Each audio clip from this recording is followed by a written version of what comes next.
Welcome to Sleepy Love Tales, soothing romance for a restful night. If these stories help you unwind, be sure to subscribe. For now, close your eyes and let's begin tonight's story. The last song on side B.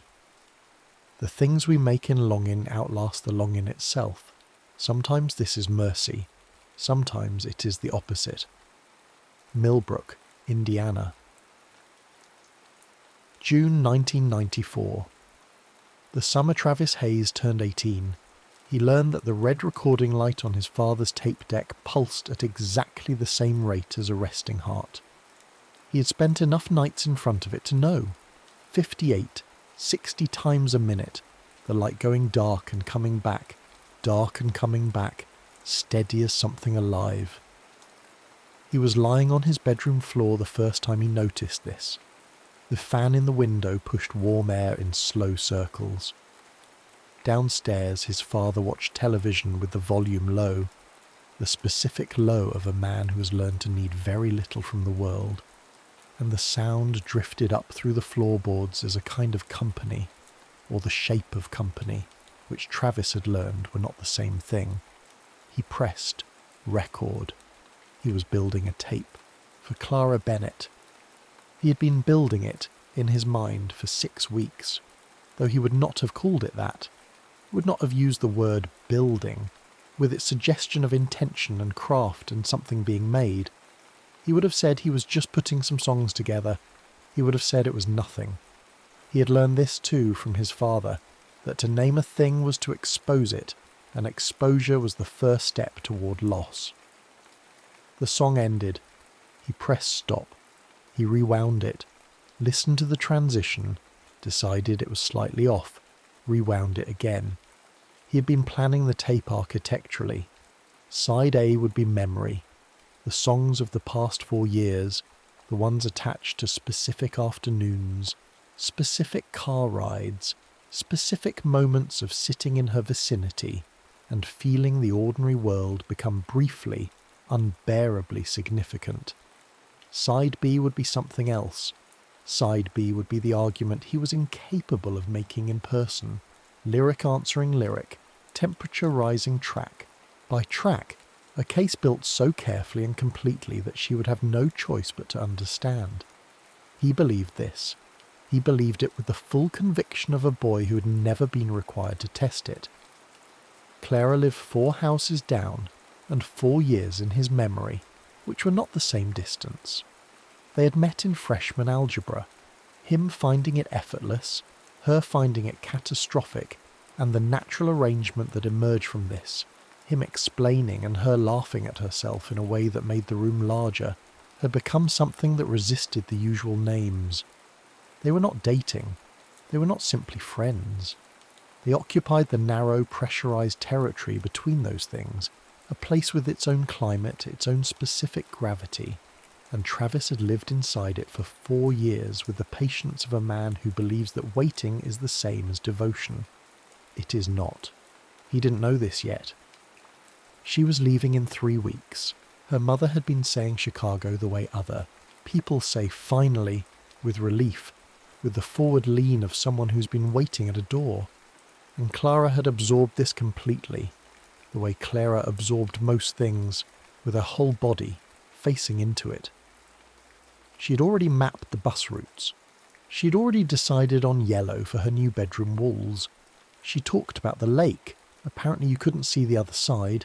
Apparently it made its own weather, with the specific brightness of someone practicing a future they've already chosen. Travis listened to all of it. He memorized the cadence of her voice when she was excited, the way her hands moved, a rapid, emphatic flutter, like a small bird reconsidering its branch. And he said the appropriate things at the appropriate intervals and gave nothing away, because giving things away felt, to him, like a kind of poverty. His father had not intended to teach him this. Tom Hayes had loved Travis's mother with a steadiness that amounted to its own language, showing up, providing, enduring. And when she died of a cancer that moved faster than anyone had prepared for, 3 days before Travis's 12th birthday, Tom had taken that love and folded it inward, pressed it flat, put it somewhere interior and load-bearing, and never mentioned it again. Travis had watched this and understood it as strength. He was 18 now, and could feel the first small doubt about that understanding, the way you feel a crack in ice before you hear it. But doubt is not the same as change. He recorded the last song on side B 4 times. The DJ talked over the intro on the first attempt. The second time, a truck passed on the street outside, and he could hear it faintly in the background, a low rumble he was certain she would notice and interpret as carelessness. The third time he lost his nerve halfway through and stopped it for reasons he couldn't name, sat in the red-lit dark for a few minutes, then started again. The fourth take was clean. He listened to it. Twice. He told himself it was enough. He labelled the tape in his careful architectural printing, Summer 94, for the road, and set it on his desk and looked at it for a long time. 2 days before she leaves, nobody planned the bleachers. Clara had called. In 1994 you called. You dialed the number with your finger and waited through the rings, which gave you time to reconsider, and asked if he wanted to do something, and the something they arrived at was this.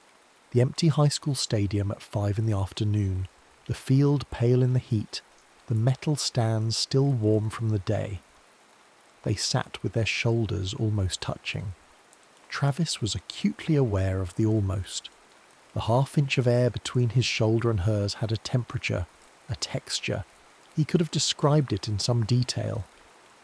When she shifted to face him and their arms made contact, he felt it with a precision that embarrassed him, that he was grateful she couldn't see, and when the contact ended he felt that too, the small, clean loss of it. "I looked up the lake," she said. She was looking at the empty field, her knees up, arms wrapped around them. "Lake Michigan. Did you know you can't see the other side? Like the ocean. You just stand there and it goes."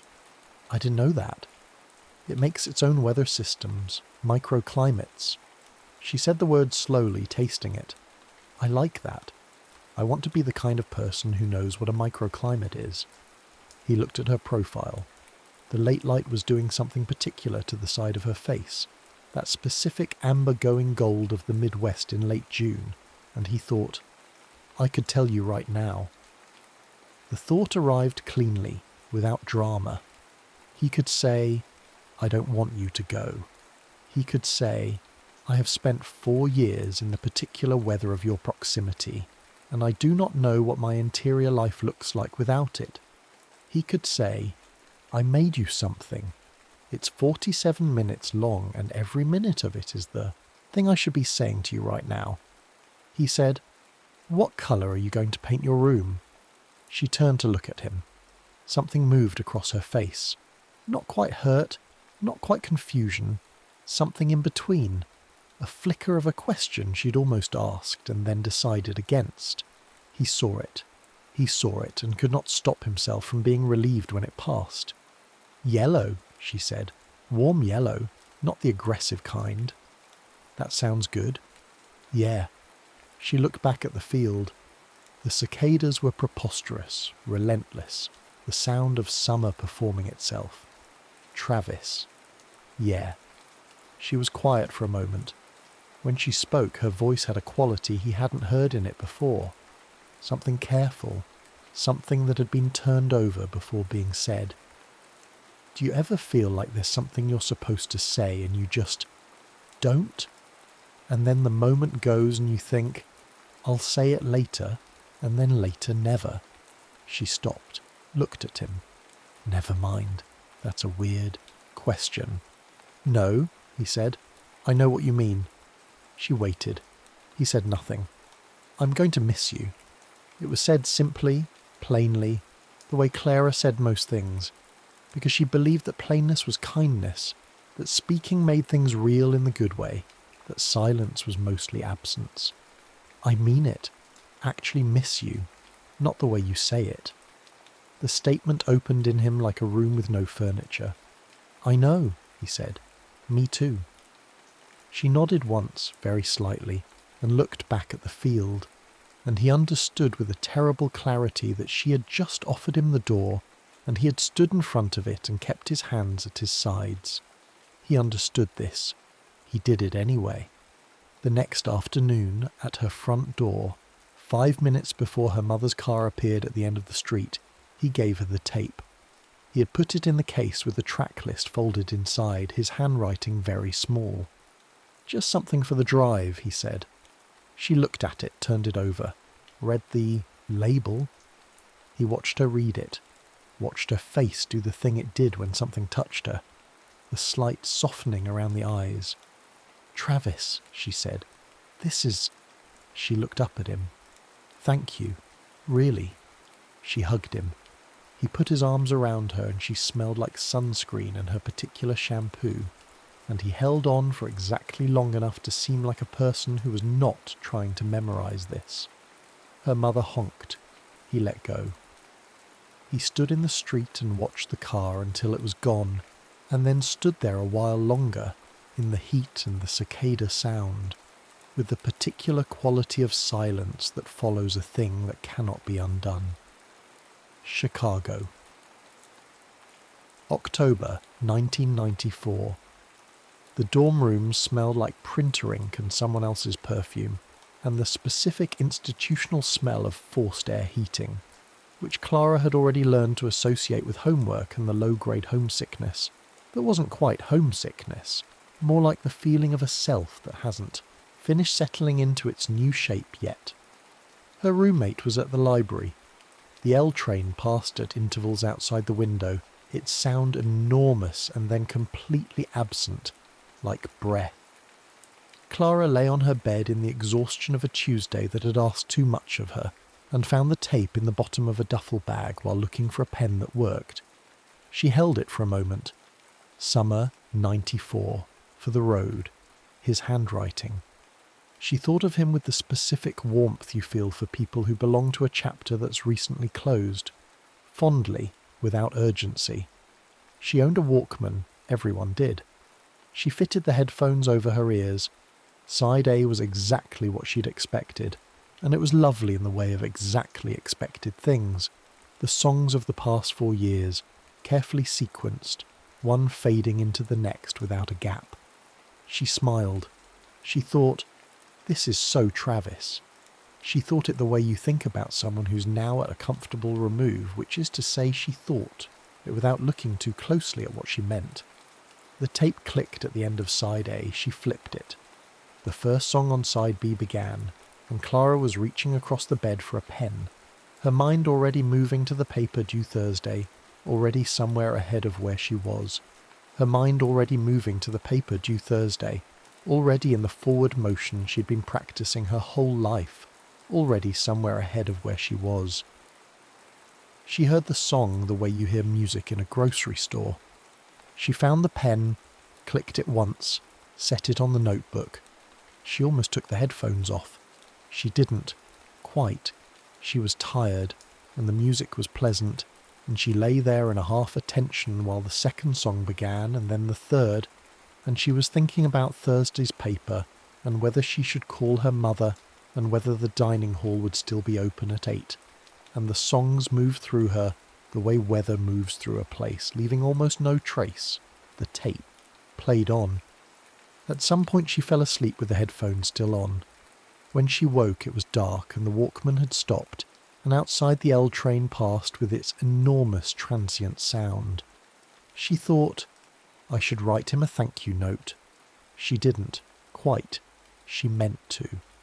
The semester moved fast. The years arranged themselves the way years do, not in a line but in layers, each one pressing down on the ones beneath, changing their shape. There was a boy in her sophomore year of college named Jason Foster who told her she was beautiful on their second meeting, directly, without hesitation or qualification, and something in her, something that had been trained since girlhood to read directness as sincerity, responded to this with her whole body. He was easy and certain, and he laughed at exactly the right moments. They dated for 7 months, and when it ended gently, without debris, the way things end when they were never quite load-bearing. She graduated. She got a job at an architecture firm doing communications work, which was not what she'd studied, but turned out to be what she was good at. finding the language for things that had been built without it. She moved into an apartment with high ceilings and a radiator that knocked. She learned to love the city the way you love a difficult person, specifically with an awareness of its particular moods. At 24, she met Daniel Harper at a work event, and she spent 2 years trying to name what was different about him before she understood. He was genuinely, constitutionally kind. Not performatively. It wasn't a thing he did. It was a thing he was, the way some people simply are without effort. He remembered her coffee order and her mother's birthday and the name of the street she grew up on. He loved her the way a reliable climate loves a city, consistently without drama, in a way she could always depend on. She said yes when he proposed, and she meant it. She stood in the kitchen on a Saturday morning with a ring on her finger and felt, she told herself, happy.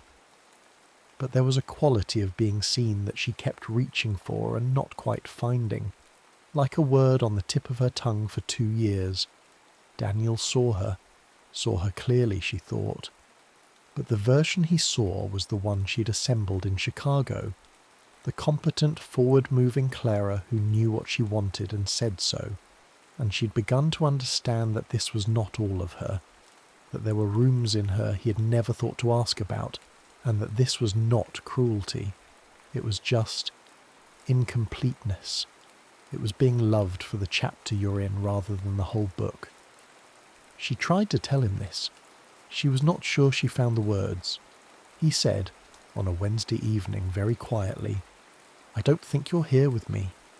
She looked at him across the kitchen and understood that he was right, that he had seen something she hadn't admitted to herself, and she felt a grief for him that was clean and real and had running underneath it, like a current, something that was not grief at all.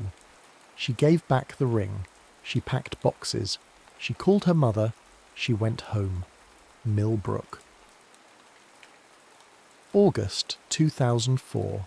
Her mother's attic smelled of warm wood and the specific dusty sweetness of stored time. Clara had come home to help with the sorting. Her mother was downsizing with an enthusiasm that suggested she'd been waiting for the permission, and she spent a Saturday afternoon in the heat of it, going through boxes labelled in her own teenage handwriting. HS stuff, books, clothes, 92 to 94. She found the tape in the third box. It lay at the bottom beneath a yearbook and a folded homecoming banner, the case slightly warped from years of attic heat, the paper label still perfectly legible. Summer 94 for the road. She sat down on the floor. She didn't decide to sit. Her legs simply declined to keep her standing, the way the body sometimes knows before the mind is that something requires more stillness than standing allows. The light from the small window fell in a long slant across the floor, thick with something that moved and didn't move. She turned the tape over in her hands. She'd been 28 for 3 months. 10 years. She found a Walkman in the same box. The old one. The good one. The one she'd carried everywhere.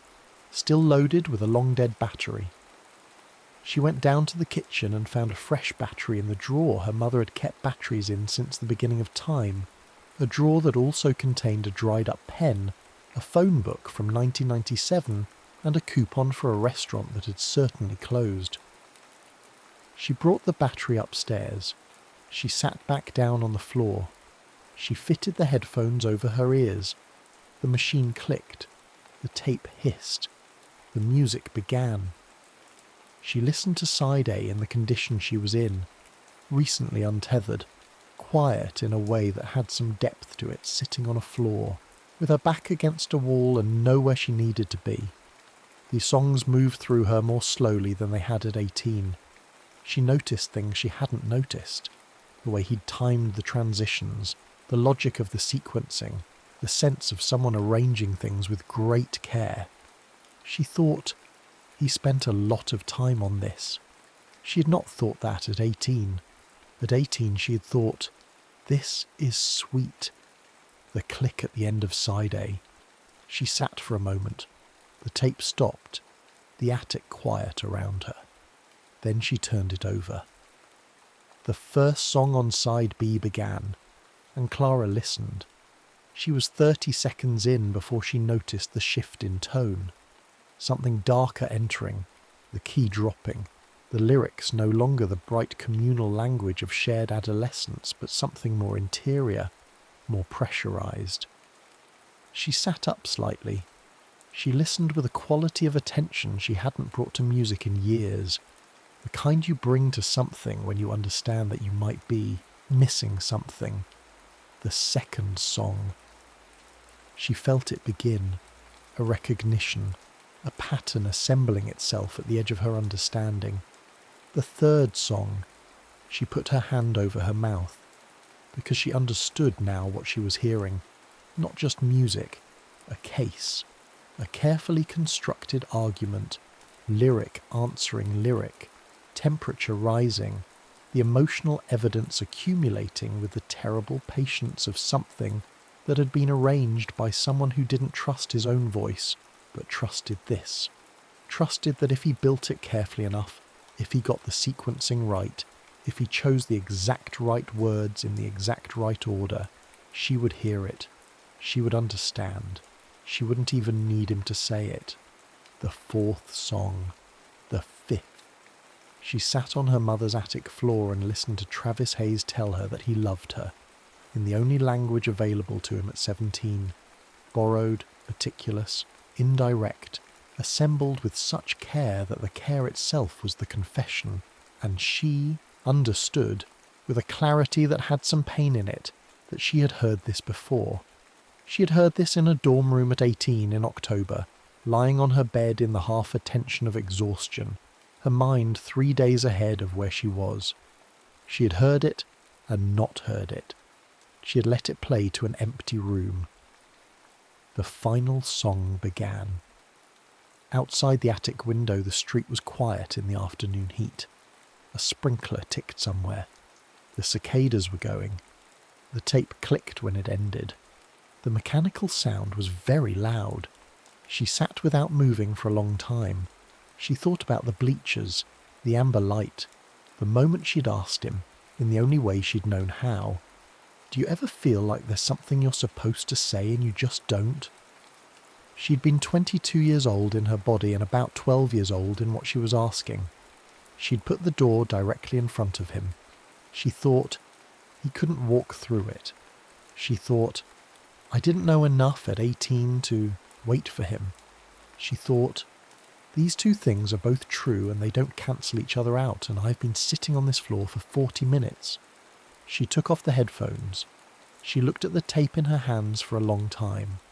The small plastic rectangle that contained everything he hadn't been able to say, that he had made in the dark with a hovering finger and a pulsing red light, that she had carried to Chicago and not listened to, that had spent 10 years in a box in an attic while she lived an entire life in the city he had sent her toward.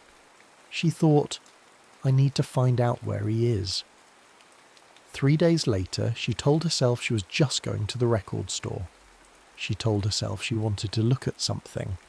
She told herself it was only incidentally relevant that Travis had worked there, that she wasn't exactly going there to ask about him, that this was a casual thing and she was a casual person. The bell on the door rang when she pushed it open. The shop smelled like cedar and old vinyl and something slightly electrical that she had no name for, but that she associated, immediately and without choosing to, with the back of his bedroom in the summer, with the warm circuitry of the tape deck and the red pulsing light. Mrs. Garcia was polishing the counter. She had been polishing the counter, Clara suspected, since sometime in the early 1980s. Clara Bennett, she said, in the tone of someone who's been expecting a thing without knowing they were. Hi, Mrs. Garcia. You look like Chicago, she said, which Clara took as a compliment. You here for a visit? Helping my mother sort. She's downsizing. Mrs. Garcia nodded with the gravity appropriate to downsizing. Then, Travis used to sit in the back of this store and rewind songs like they were fragile. She said it without preamble, without apparent cause, the way old women sometimes say the true thing directly. Every song he liked, He'd listen to it and then rewind it real slow, like he was afraid of using it up. Clara stood at the counter and felt something move through her chest, slow and specific. Does he still work here? Not much anymore. He's at his dad's place most days. You know Tom's not well. She looked at Clara. Crescent Drive. Same house. She sat in her car outside the record store for several minutes. She thought about what she was doing. She was 32 years old. No, 28. She had to keep adjusting for the way the past felt recent in this town.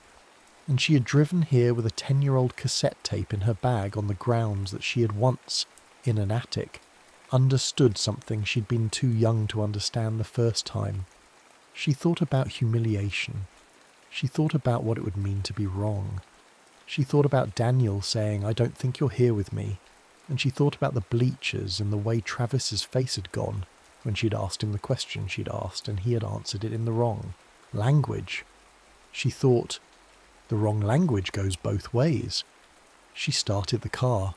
He was in the garage. She had not prepared for the specific reality of him at 28.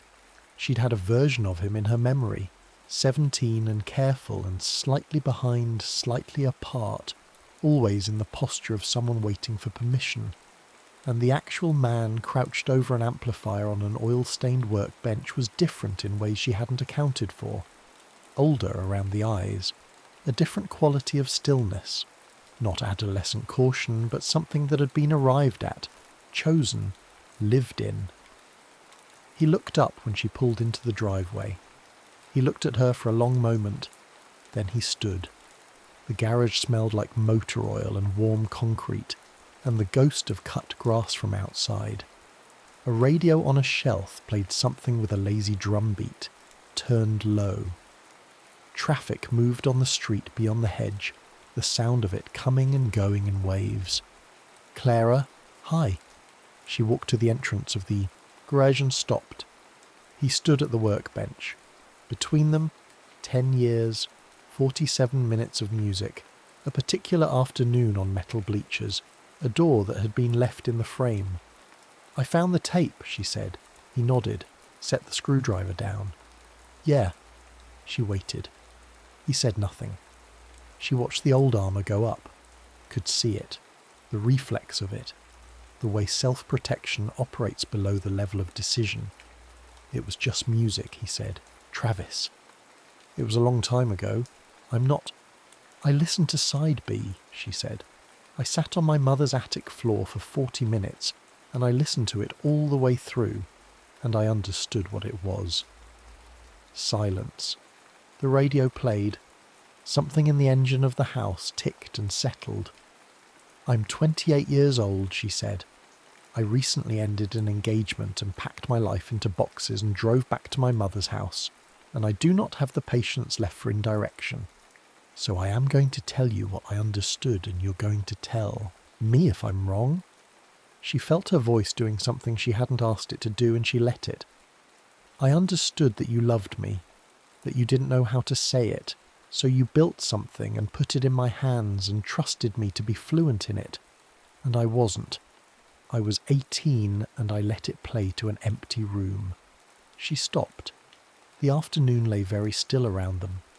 "If I'm wrong," she said, "I will be embarrassed, and I will leave, and I will survive it.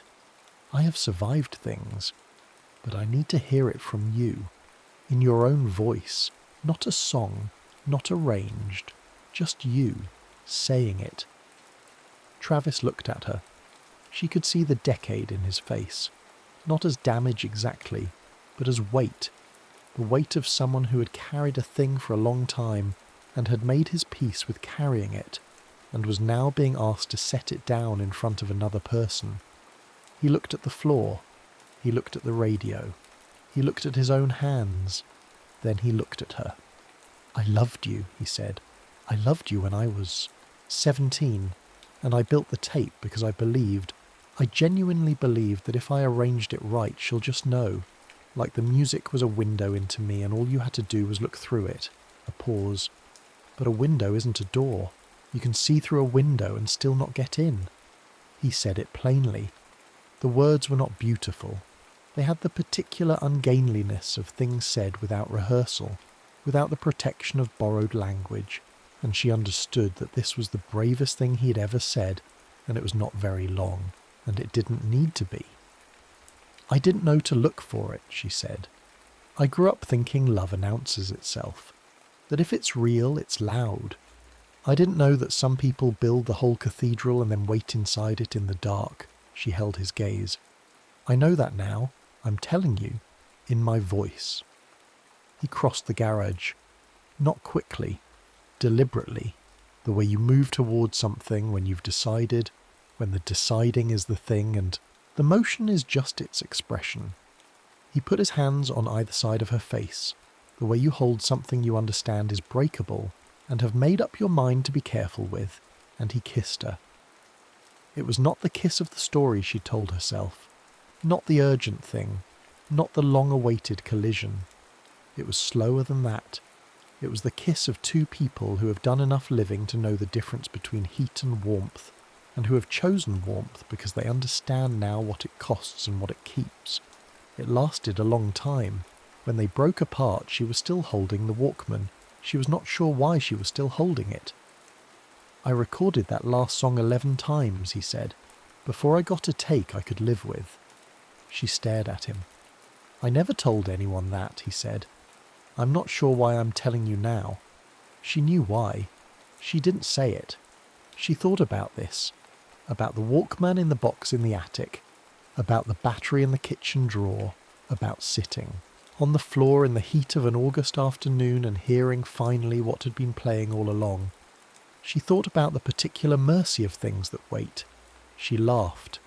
The full-body thing, the helpless thing, the thing he had spent 10 years trying to locate in other faces and found only an approximation, and the sound of it moved through the garage and out into the afternoon, and he stood and listened to it with an expression she would spend a long time learning to read, which was the expression of a man who'd been holding his breath for a decade and had finally been given permission to stop. Weeks later. A warm night. They were in his car with the windows down, the town moving past slowly the way towns do when you're not in any particular hurry, when you've recently made a decision that has changed the specific gravity of ordinary things. The streets looked different to her. She was trying to understand why, and then she understood. She was looking at them like someone who was staying. He had put the tape in without comment, just reached over and slid it into the deck matter-of-factly, and she had watched him do it and thought, there it is, the small, enormous thing, that he could do it casually now, that it had become, in some sense, just a tape. Side A played. The songs of their shared past moved through the car like old weather, familiar and slightly unreal. She looked out the window at the lit houses and the deep summer trees and felt the particular sweetness of a history that had stopped being a wound. The click at the end of side A. He reached over and turned it off. She looked at him. "I don't need it," he said. "Not sadly. Just as information. The way you state a thing that has become true." She waited. "I was thinking about what you said," he said. "About the cathedral. About building the whole thing and waiting inside it." He kept his eyes on the road. "I think I told myself I was being patient. I think patience was actually just fear that had convinced itself it was a virtue." She said nothing. She had learned in these weeks to let him finish. "I think I owe you more than a tape," he said. "You don't owe me anything." "No, I want to." He glanced at her. "That's different." She turned to face him in the passenger seat, one knee drawn up, her back to the window, the warm air moving through the car and over her arms.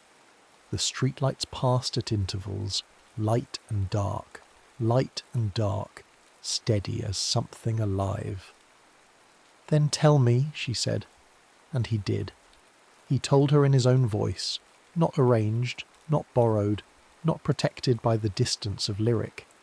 He talked about the tape and what he'd been trying to say with it, and why he'd believed that was the same as saying it. He talked about his father, about the specific grammar of silence he'd inherited, and spent 30 years believing was depth. He talked about the record store and the 6 years of it and the particular loneliness of being a person, with a large interior life and no door in or out. He was clumsy in places. He repeated himself. He lost the thread and found it again. None of it was literature and all of it was true, and she sat in the passenger seat, with her whole body turned toward him, without looking ahead, without reaching for what came next, and listened. The town moved past the windows. Somewhere on a side street a sprinkler ticked to life. The air smelled like warm grass and someone else's barbecue and the particular sweetness of a summer that was not ending, that was, for the first time in a long time, simply present, ongoing, refusing to be the last of anything. When he finished, she looked out the window and realised she didn't know where they were. They had driven past the edges of the town she knew, and into the part that was just roads and fields and the occasional lit farmhouse going by. "Where are we going?" she said. He considered it honestly, the way she'd learned in these weeks that he considered most things. "Nowhere yet," he said, "but I'd like it to be somewhere, with you. If that's—" "Yes," she said. Not after a pause, not after weighing it. Just yes, clean and certain, the way you say a thing when you have already done all the weighing there is to do and arrived, finally, at the only answer that was ever going to be true. He nodded once. He drove. The road went on ahead of them, dark and unhurried, and for the first time in a long time neither of them was looking past it toward what came next.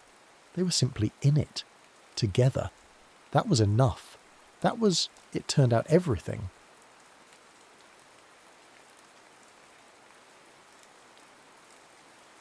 Beyond the horizon of time. Louis Doyle's fingers danced across the console of Astralis 5, the experimental spacecraft's cabin humming with the quiet intensity of cutting-edge technology. The holographic displays cast a blue glow across his features as he ran through the pre-jump checklist for the third time. At 32, he had already logged more test flights than pilots twice his age, but today's mission carried stakes that made his palms sweat beneath his flight gloves. Reading normal on all fractal alignment matrices, called Malcolm Park from the co-pilot's chair. At 35, Malcolm's salt and pepper temples betrayed the stress of their profession, but his eyes still held the eager spark that had drawn Louis to him as a friend and colleague years ago. Malcolm, if these calculations are even slightly off. "They're not," Malcolm interrupted, shooting Louis a knowing look. "I triple-check them myself. We'll be back in time for Sophia's ultrasound, tomorrow." The mention of his wife and their unborn daughter brought a smile to Louis's face. The image of Sophia that morning flashed in his mind, standing in their kitchen, her honey-brown hair catching the sunlight, one hand resting on her swollen belly while the other held their 3-year-old son Oliver on her hip. "Promise you'll be careful," she had whispered against his lips as they parted. "Emma and I will be waiting for you." "Initiating fractal expansion sequence," Louis announced into his comm, pushing the thought away. "Quantum space-time dynamics. This is Astralis 5. We are go for FTL jump in T-minus 60 seconds. The response from mission control was immediate. "Copy that, Astralis 5. All systems are nominal. Proceed with jump protocol." Louis exchanged a glance with Malcolm. "Ready to make history?" Malcolm grinned. "Just another day at the office." But it wasn't. If successful, this would be the first human-piloted craft to achieve true faster-than-light travel using the revolutionary fractal expansion drive. The technology promised to compress the space ahead of the vessel while expanding it behind, creating a sort of bubble that could slip between the conventional laws of physics. "Fractal field generator at maximum capacity," Louis reported, watching the readings climb. "Initiating jump in 3, 2, 1. He pressed the activation sequence and the universe seemed to hold its breath. For a heartbeat, nothing happened. Then reality itself appeared to fold around them, stars stretching into impossible lines of light, the blackness of space rippling like disturbed water. "Field stabilization holding at 98%, Malcolm called out, his voice strained with concentration. Wait, Louis, I'm getting anomalous readings in the navigation array." Lewis's fingers flew across the controls. What kind of anomalous? "The fractal pattern is destabilizing.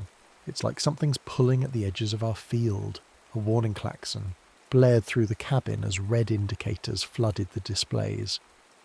Louis felt his stomach drop as he recognized what was happening. "Gravitational interference," he muttered, then louder. "Malcolm, we're being pulled off course. There's a massive gravity well directly in our modified path." Malcolm's face paled as he pulled up the stellar charts.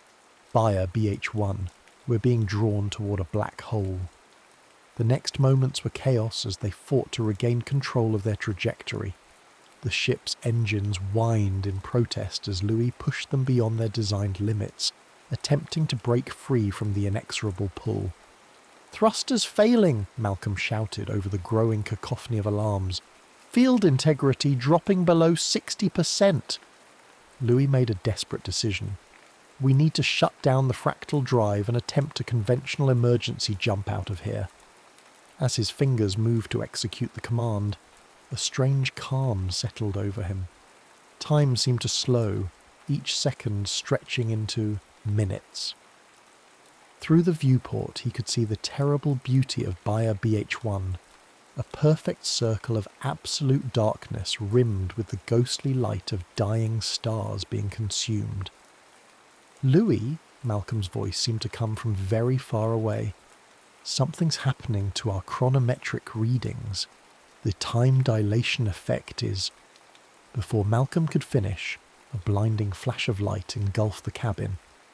When Louis could see again, a new presence appeared on their sensors, an unknown vessel, its design unlike anything in Earth's registry. It moved with impossible grace, positioning itself between Australis 5 and the black hole. "Are they helping us?" Malcolm whispered. As if in answer, their communications array lit up with an incoming data packet. Not words or images, but pure mathematics. Equations of such complexity and elegance that Louis felt a chill run down his spine. "It's a correction to our fractal field formula," he realized with sudden clarity. "They're showing us how to compensate for the gravitational distortion." Working with frantic precision, Louis integrated the new calculations into their navigation system.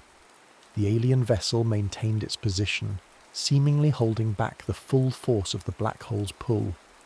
"Field reforming," Malcolm reported, wonder in his voice. "Fractal integrity at 105%. How is that even possible?" Louis didn't answer, focusing entirely on executing their escape. With the alien mathematics guiding their path, Australis 5 slipped free of the gravitational well and made the jump back toward Earth. The return journey seemed deceptively normal. Their instruments showed they'd been gone for less than 6 hours, enough time for some concern at mission control but nothing catastrophic. It wasn't until they approached Earth orbital space that the truth became clear. "Louis," Malcolm's voice cracked as he stared at the dating display. "According to mission control, we've been gone for 52 years." Louis felt the world fall away beneath him. 52 years. Sophia would be 78 now, Oliver 55, and Emma, his unborn daughter, would be 52 years old, older than he was. As Australis 5 docked with the gleaming orbital station that hadn't existed when they left, Louis stared out at an Earth that looked both familiar and alien. The blue-green marble still spun serenely below, but new orbital structures and unfamiliar spacecraft patterns told of decades of advancement. "What do we do now?" Malcolm asked quietly. Louis unbuckled his harness with numb fingers. "We go home," he said, "whatever's left of it." The descent to Earth felt surreal.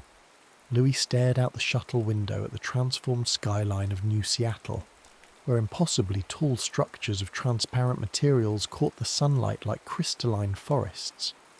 Air traffic moved in precise three-dimensional patterns that would have been chaos in his time but now seemed to follow some intricate dance only these future pilots understood. The medical and psychological evaluations had taken 3 days. 3 days of poking, prodding, scanning, and endless questions while he and Malcolm tried to grasp the enormity of what had happened. The time dilation effect near Bayer BH1 had slowed their subjective experience to a crawl while decades rushed by on Earth. They were living relics, perfectly preserved specimens from the 2120s. Your cellular structure shows no abnormalities, the chief medical officer had explained, her eyes constantly darting to a neural interface rather than meeting Lewis's gaze directly. Physically, you're both exactly as you were when you left. Your chronological age is 84, but biologically you're still 32. Now, as the shuttle descended toward the landing pad of what had once been downtown Seattle, Louis clutched a small holographic projector in his hand. It contained the current information about his family, data that the officials had, reluctantly provided after his insistence. Sophia was alive. She had remarried 15 years after his disappearance to a man named Thomas Mathies. They'd had no children together, but Thomas had helped raise Oliver and Emma. Thomas had passed away 7 years ago. Sophia now lived in a life extension community in what used to be called Bellevue. Oliver was married with 3 children and 4 grandchildren. Emma had married twice, with 4 children and 3 grandchildren. Louis had 11 grandchildren he had never met, some of whom were now older than he was. The shuttle touched down with barely a whisper, and Louis stepped out into a world he no longer knew. A sleek transport pod waited to take him to Sophia. Malcolm had family to find as well, a younger sister who was now an elderly woman living in Tokyo. "We'll meet soon," Malcolm had promised before they parted. "We're probably the only people in the world who understand what the other is going through." The transport pod moved silently through the city, its automated systems requiring no input from Louis. He watched the unfamiliar landscape blur by, catching glimpses of everyday life in 2107. People dressed in fabrics that seemed to shift and change with their movements. Many had visible tech integrated into their bodies, subtle glowing lines beneath the skin, eyes with pupils that adjusted mechanically, hands with extra digits that looked both natural and artificial. When the pod finally stopped, Louis found himself before a sprawling complex of elegant buildings integrated with the natural landscape. Trees grew through and around structures in a harmony of design that would have been impossible in his time. A young woman, perhaps in her 20s, waited at the entrance. Her professional smile and the subtle glow of interface tech at her temples marked her as staff. "Captain Doyle," she greeted him. "I'm Mira. I'll be facilitating your reunion with Mrs. Mathis Doyle. She's been informed of your arrival and is waiting in the garden pavilion." Louis followed Mira through winding paths lined with flowers he couldn't name and trees engineered to bloom year-round. His heart hammered against his ribs. How do you face a woman you said goodbye to yesterday, who has lived more than half a century since then? The pavilion appeared ahead, a graceful structure of living wood and transparent panels that caught the afternoon light. And there, seated in a hover chair near a small fountain, was Sophia. Time had etched deep lines into her face and turned her honey-brown hair to silver, but her eyes, those eyes that had looked at him with love just days ago in his timeline, were unmistakably hers. They widened as he approached, her weathered hand lifting to cover her mouth. "Louis," she whispered, the single word carrying 5 decades of grief, acceptance, and shock. Louis dropped to his knees beside her chair, words failing him entirely. His wife, yet not his wife anymore, reached out, with trembling fingers to touch his face.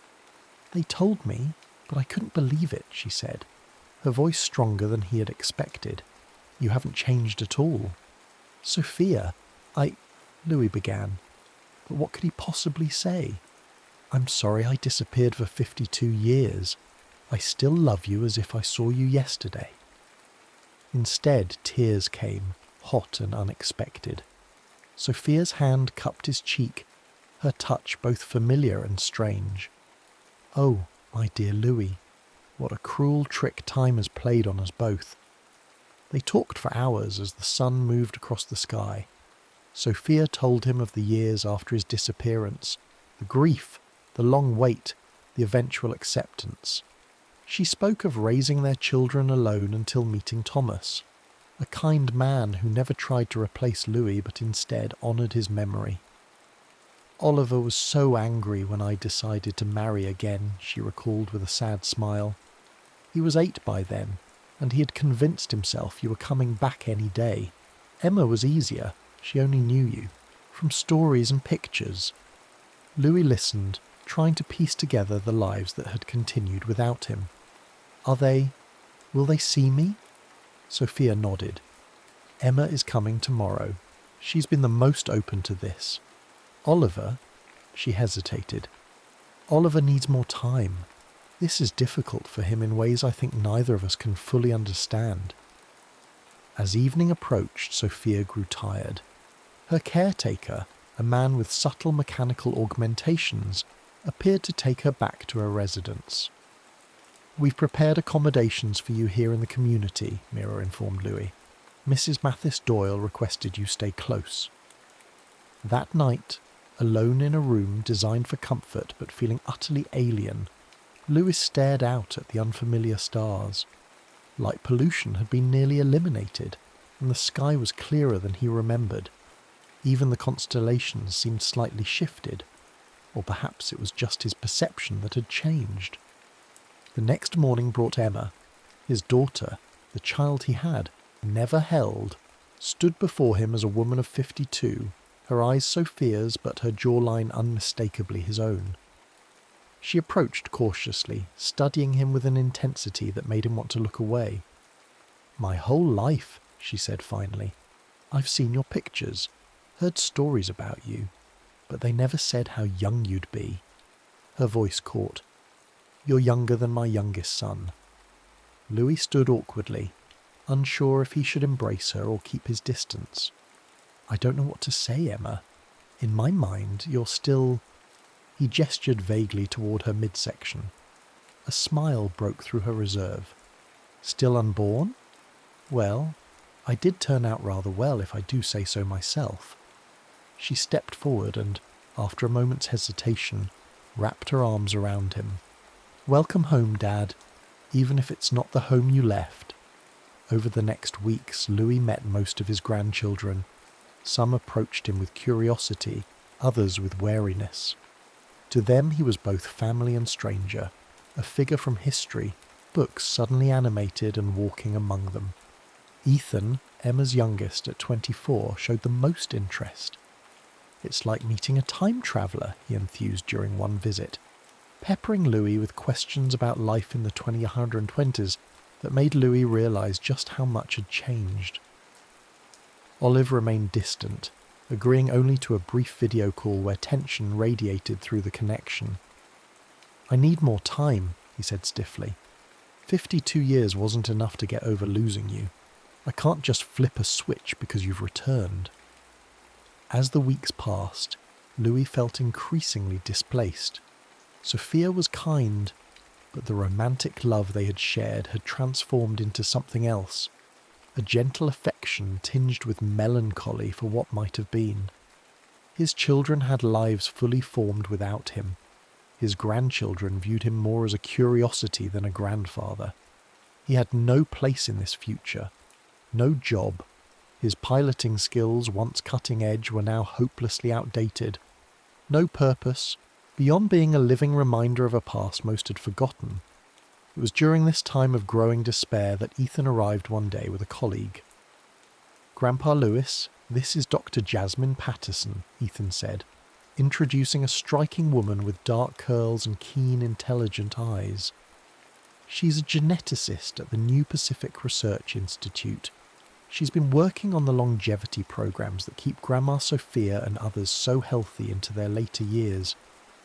Jasmine extended her hand, her grip firm and confident. Captain Doyle, your grandson hasn't stopped talking about you since your return.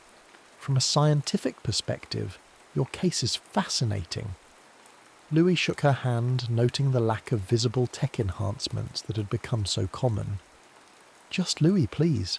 I'm not sure Captain applies anymore. Well, just Louis, she replied with a smile that transformed her serious demeanour. I have about 1,000 questions for you, if you don't mind. Your unique temporal situation presents implications for my research that I never anticipated having the opportunity to explore. There was something refreshing about Jasmine's directness. Unlike others who tiptoed around him as if he might shatter, she looked at him with clear-eyed curiosity and, to his surprise, genuine interest in who he was rather than what had happened to him. Ask away, Dr. Patterson, he found himself saying. It's not like I have a busy social calendar these days. She laughed, a warm, genuine sound that seemed to brighten the room. Call me Jasmine, and don't worry. I won't subject you to all 1,000 questions today. Maybe just the first 100 or so. As they talked, something inside Louis began to stir, a feeling he had thought lost in the void of Bayer BH1. For the first time since his return, someone was looking at him not as a relic of the past, but as a man with a future.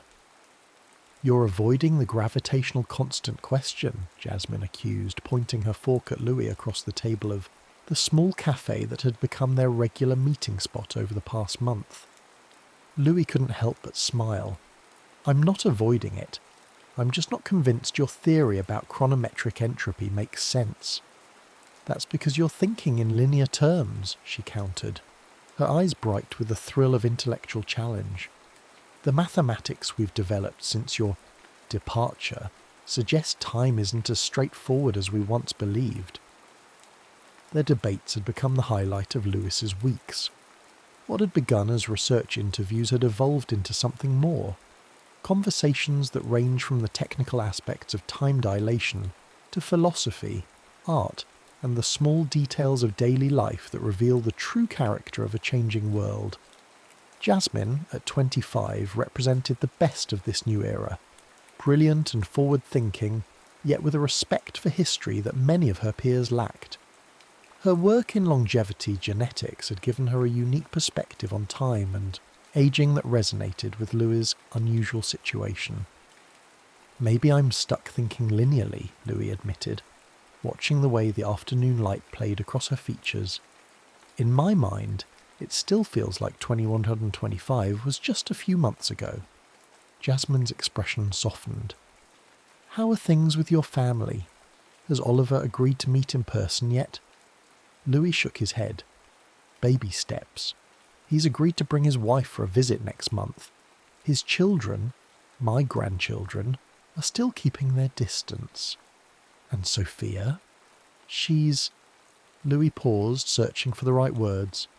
She's been wonderful, more understanding than I have any right to expect.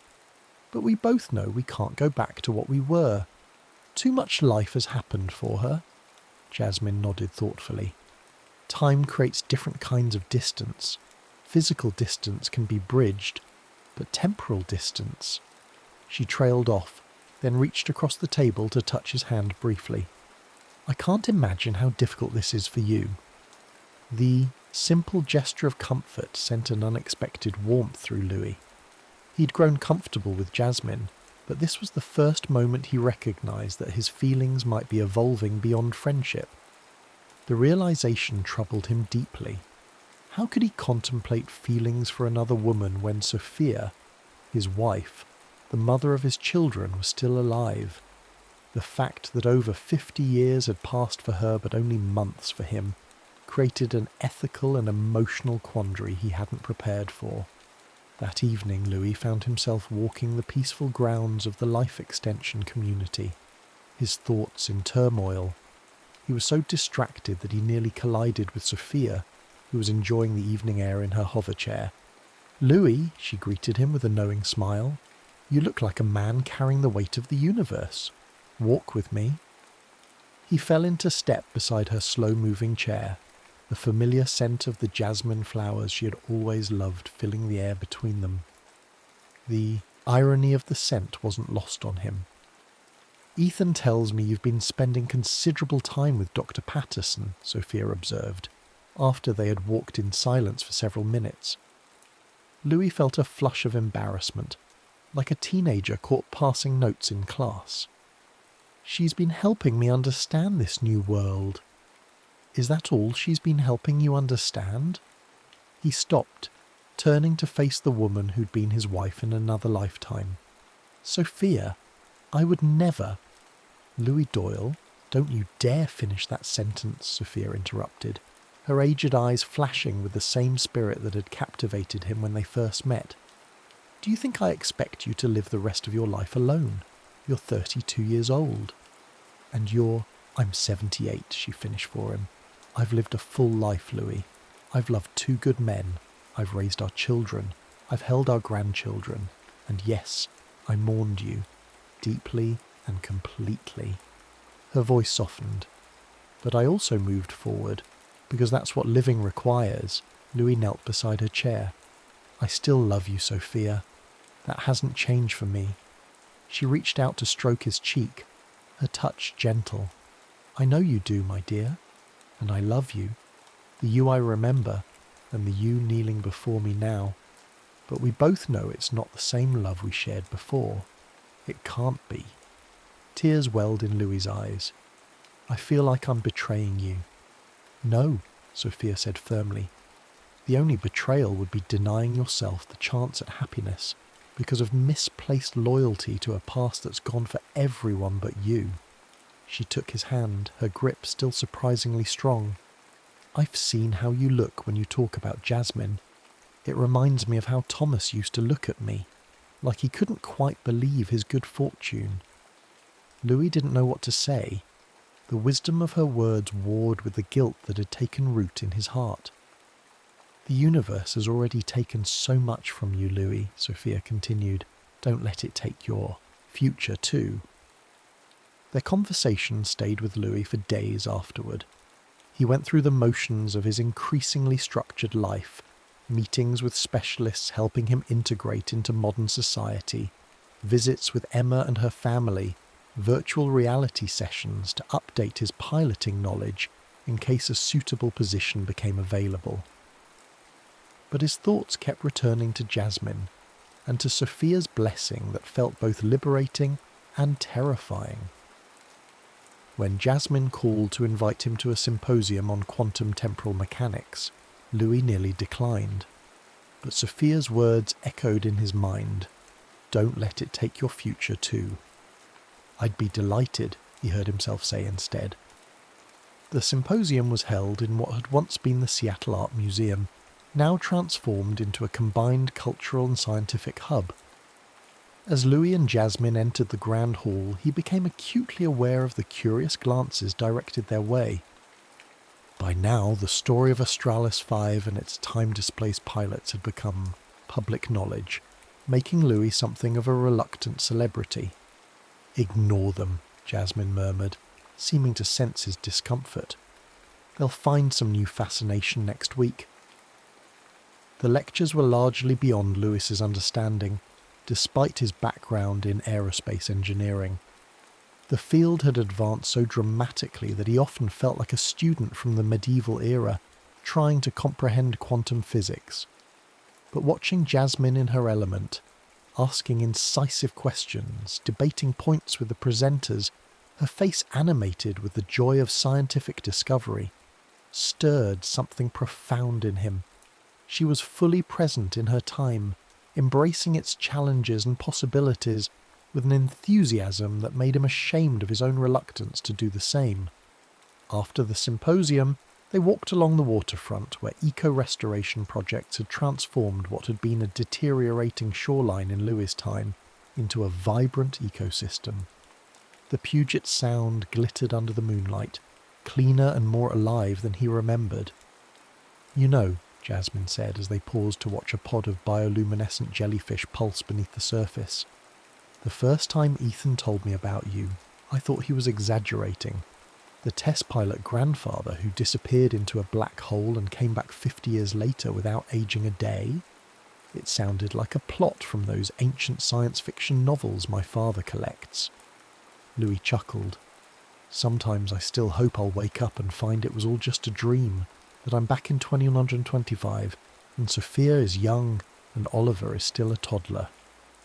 Jasmine turned to face him, her expression serious in the moonlight. Would you really want that? To erase everything that's happened? The question caught him off guard. I don't know. A few months ago I would have said yes without hesitation. And now? Louis looked out at the water, considering. Now I think about what Sophia told me, about the life she built, the happiness she found even after losing me. I think about Emma, who never knew me but became this incredible woman anyway. And I think... He hesitated, then turned to meet Jasmine's gaze. I think about the people I wouldn't have met if things had happened differently. Something shifted in the air between them, a recognition of feelings that had been growing despite both their efforts to maintain professional boundaries. Louis, Jasmine began, her voice uncharacteristically uncertain. I need to be clear about something. I didn't continue our meetings just for my research. I know, he said softly. This is complicated. You have history, literal history, that I can't possibly compete with. Louis shook his head. It's not a competition, Jasmine. The past is the past, even if for me it feels like present. But I can't live there anymore. Slowly, giving her every chance to pull away, he leaned forward and kissed her. It was gentle and questioning, a kiss that asked permission rather than presumed it. To his relief and joy, she responded, her hand coming up to rest against his chest. When they parted, Jasmine's smile held a hint of wonder. Well, now I can tell people I've kissed a man from another time. Louis laughed, the sound surprising him with its freedom. Is that going in your research notes, Dr. Patterson? Definitely, she replied with mock seriousness, under extremely promising developments. Their budding relationship was not without complications. When news reached Louis's family, reactions were mixed. Emma expressed cautious support while Oliver, during their long-awaited in-person meeting, reacted with stunned disbelief. She's younger than I am, he pointed out during their tense lunch. She's younger than your grandchildren. Chronologically, yes, Louis acknowledged. But Oliver, I'm not the father you remember. I'm not even the man who would have been your father if I'd stayed. He struggled for the words. I'm someone new, trying to find my place in this. Time. Oliver's wife, Jana, placed a gentle hand on her husband's arm. Oliver, remember what we discussed. Your father didn't choose this. Oliver's expression remained troubled, but he nodded slowly. I just need time to adjust to all of this. First you returned from the dead, and now you're dating someone barely out of university. She has 2 PhDs, Louis felt compelled to point out, then added more gently, and she makes me happy, son. After everything, don't you think we all deserve a little happiness? The question seemed to reach something in Oliver that Louis's other attempts had not. His son's rigid posture softened slightly. I suppose we do, he conceded. Just be patient with me, okay? I'm still trying to reconcile the father from my childhood memories with the man sitting across from me. I can do patient, Louis promised. I've got time. The irony of his statement made them both smile, breaking the tension. Jasmine faced her own challenges, her parents, while, welcoming to Louis, worried their daughter was setting herself up for heartbreak. He's still processing a massive trauma, her mother pointed out during a family dinner, and eventually he'll have to make peace with his original family. Where does that leave you? I don't know, Jasmine admitted honestly, but I'm not asking for certainty. I'm just following what feels right. As winter turned to spring, Louis and Jasmine settled into a relationship that defied conventional categorization. They were partners in exploring. He learning a new world, she seeing her familiar one through fresh eyes. The gap in their chronological ages became less relevant than their shared curiosity and growing affection.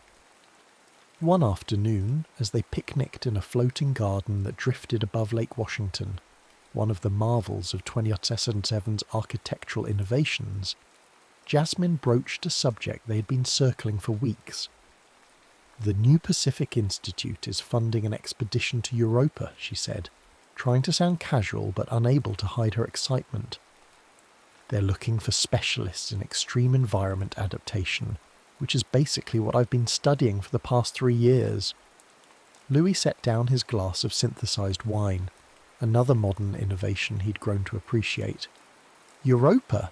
Jupiter's moon?" She nodded. "The subsurface ocean has shown remarkable potential for supporting modified human habitation. We're talking about establishing the first permanent research base. The implications were clear. How long would you be gone?" 3 years Earth time, she replied, watching his reaction carefully. "But here's the thing. They need a pilot with experience in gravitational anomalies. The Jupiter system is tricky to navigate even with AI assistance. Your experience with Bayer BH1 makes you uniquely qualified." Louis stared at her, stunned.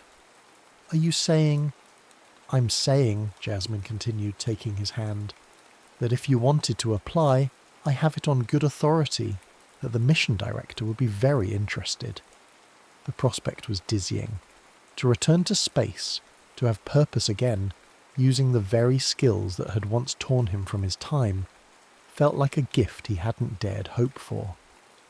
"What about your research here? What about—" He hesitated. "What about my family?" Jasmine squeezed his hand. "My research can continue there. Better, in fact, with access to completely new environments. As for your family—" She looked at him with understanding. "That's a decision only you can make. But Louis, they've built lives that will continue with or without your daily presence. The question is, what life are you going to build?" As Louis considered her words, he gazed out at the Seattle skyline, at once familiar in its geography and utterly transformed in its details. In that moment he realized something profound. He'd been given not just a second chance at life, but at love, at purpose, at future. Whatever he decided about Europa, he would no longer be merely a visitor from the past. He would be a participant in the present, with all its complications and possibilities. Jasmine watched the shift in his expression, recognizing the moment when something fundamental changed. She leaned forward to kiss him, not caring who might see. "Welcome to tomorrow, Captain Doyle," she whispered against his lips. And for the first time since returning to an Earth that had moved on without him, Louis truly felt he had come home. 3 months later, Louis stood in Sophia's garden, watching as the afternoon sunlight filtered through the genetically modified cherry trees that bloomed year-round. At 79, Sophia had begun to show signs of slowing down. The life extension treatments could only do so much, but her mind remained sharp as ever. "So you've made your decision," she said, more statement than question. Louis nodded, taking a seat on the bench beside her hover chair. "I have. The Europa mission leaves in 6 weeks. Jasmine and I will both be going." Sophia smiled, reaching out to take his hand. Her skin felt paper-thin against his, the contrast between his artificially preserved youth and her natural aging more pronounced than ever. "You know, when Thomas asked me to marry him, I almost said no," she confessed, her eyes distant with memory. "I felt like I was betraying you, even though you'd been gone for 15 years by then. Oliver was so angry about it. He was still holding on to the hope you'd return." Louis squeezed her hand gently. "I'm glad you said yes. You deserved happiness, Sophia." "As do you," she replied firmly. "I've watched you these past months, Louis. When you first returned, you were a ghost, present in body, but your spirit was still trapped in 2125. Now, She gestured to his face. Now I see life in your eyes again. They sat in comfortable silence for a few moments, the kind that can only exist between people who have shared a lifetime of love, even if that lifetime took very different forms for each of them. I wanted to ask you something, Louis said finally. Something important. Anything, dear. Louis took a deep breath. Your blessing.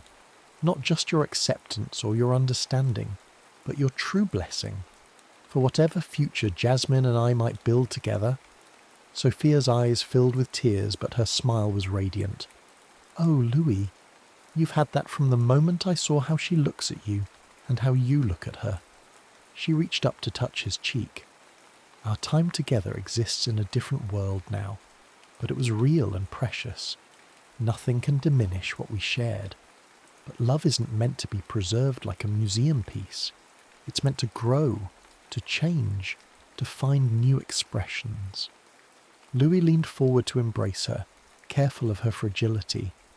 I will always love you, Sophia. Always. I know, she whispered against his shoulder, and I will always love the young man who promised to come home to me after his test flight. But we're both different. People now. You have centuries ahead of you, Louis. Live them fully. As they parted, Louis felt a weight lifting, the last lingering threads of guilt that had bound him to a past he could never reclaim. The weeks that followed were a whirlwind of preparation. The Europa mission required extensive training, even for someone with Louis's experience. The technology had advanced considerably, and while his intuitive understanding of spaceflight principles remained valuable, the practical applications had transformed.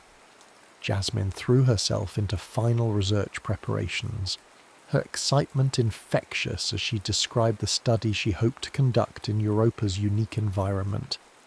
They spent long evenings discussing the possibilities, her scientific vision complementing his practical experience in ways that made them ideal mission partners.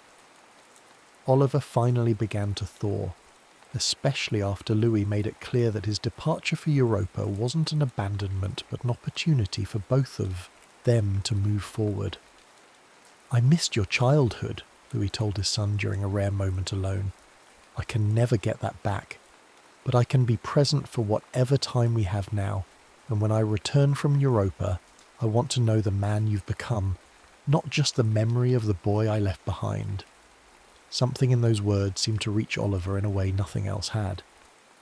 I've spent most of my life angry at you for leaving, he admitted, even knowing it wasn't your choice. I think I need to finally let that go. Their reconciliation wasn't instantaneous or complete, but it was a beginning. Oliver even brought his children, Louis's grandchildren, to the farewell dinner Emma organised 2 weeks before the mission launch. The gathering was held at Emma's home, a beautiful structure nestled in the mountains outside the city. Nearly the entire extended family attended, creating a chaotic blend of generations that left Louis both overwhelmed and deeply moved. To think, Emma mused, as they stood watching the family mingle, all of this came from you and Mom, all these lives that wouldn't exist if not for you two. Louis felt a profound sense of wonder at her words. Whatever had been lost in his displacement through time, this legacy, these people, had been gained.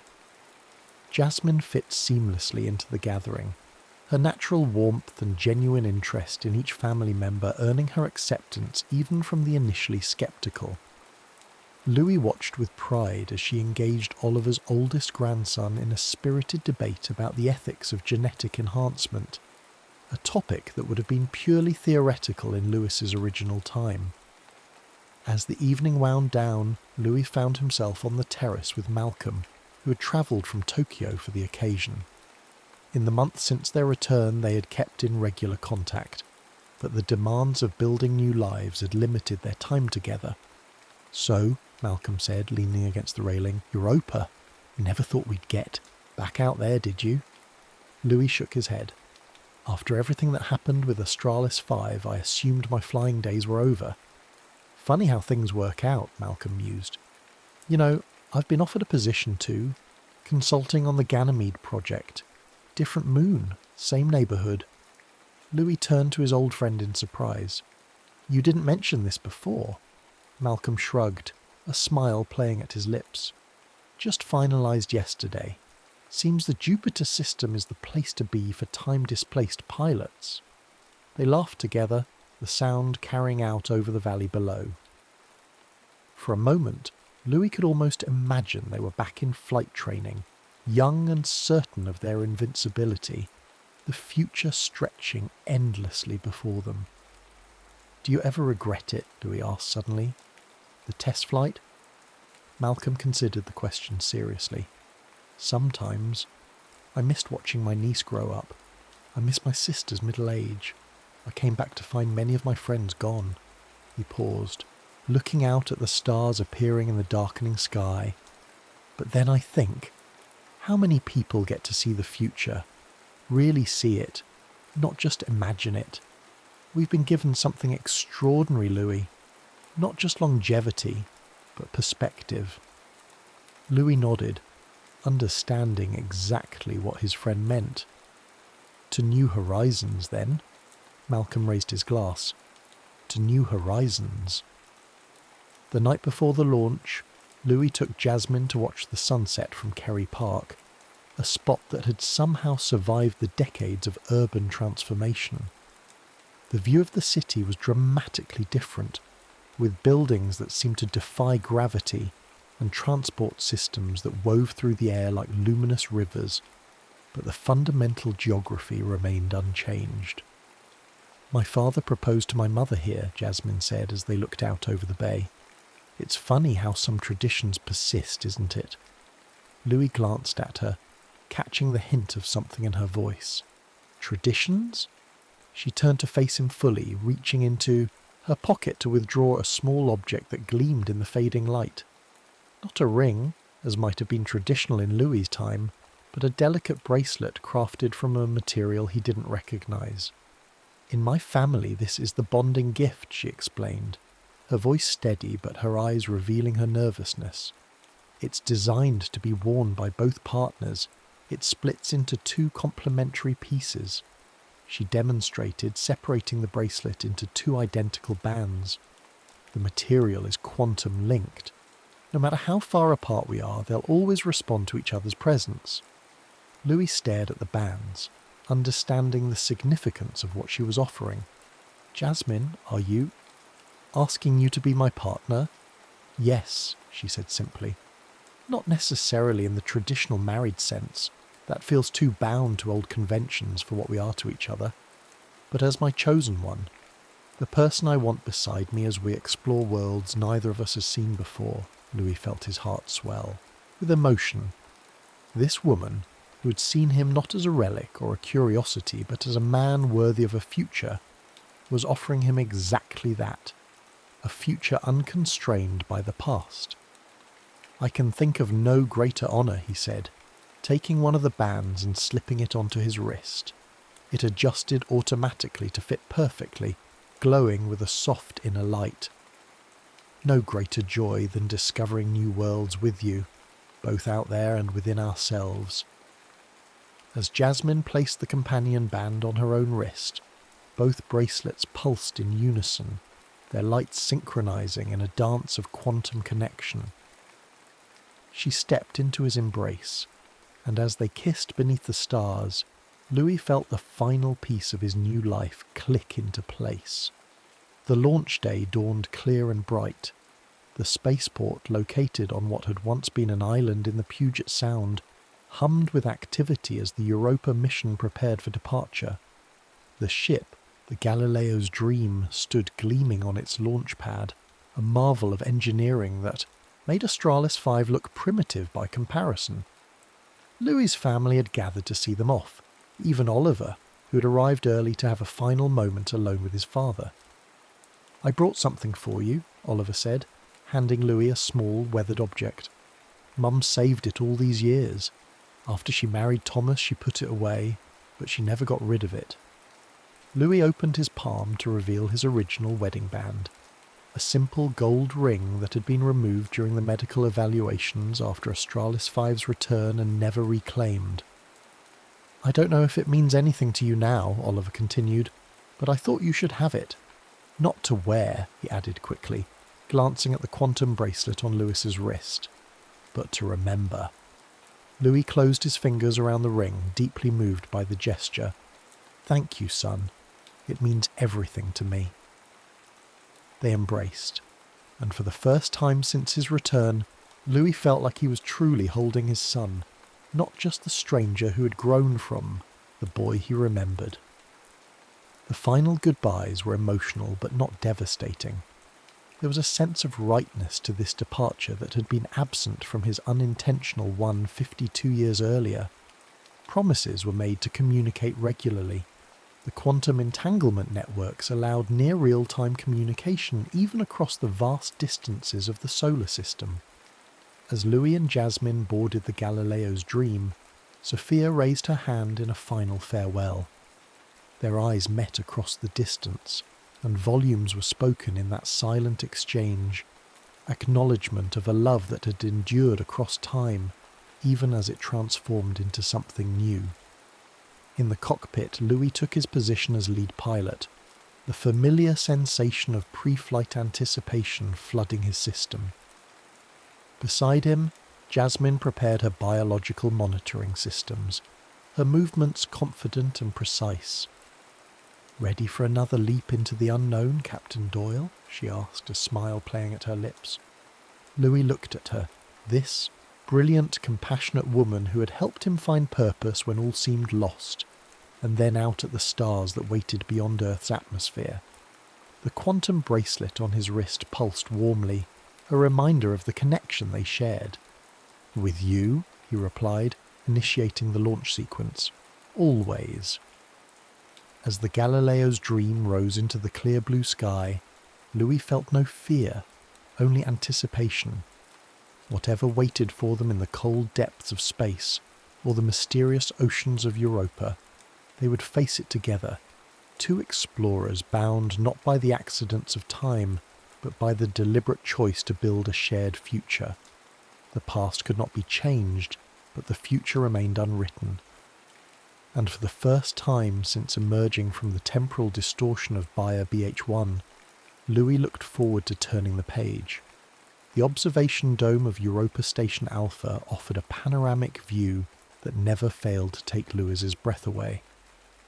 Above, Jupiter dominated the sky, its massive presence both beautiful and intimidating, banded clouds swirling in perpetual motion. Below, Europa's icy surface stretched to the horizon, cracked and ridged like a giant puzzle waiting to be solved. 3 years had passed since their arrival. 3 years of discovery, challenge, and growth. The research station, buried beneath 20 meters of ice and extending into the subsurface ocean, had become home to 47 scientists, engineers, and support staff, all dedicated to understanding the moon's unique environment. Jasmine had thrived here. Her work on adapting human physiology to the high-radiation, low-gravity environment had led to breakthroughs that would benefit future missions throughout the solar system. The respect she commanded among her peers filled Louis with pride. "Thought I'd find you up here," came her voice from behind him, contemplating the infinite again. Louis smiled as she joined him at the viewport. "Just thinking about how far we've come. From Astralis 5 to Europa," she mused, leaning against him. "Not the journey either of us expected. Not just that distance," he clarified. "The other kind too." She understood immediately, as she always did. The quantum bracelets they wore pulsed in synchronization, their connection as strong as it had been the day they exchanged them. "I got a message from Emma this morning," Louis continued.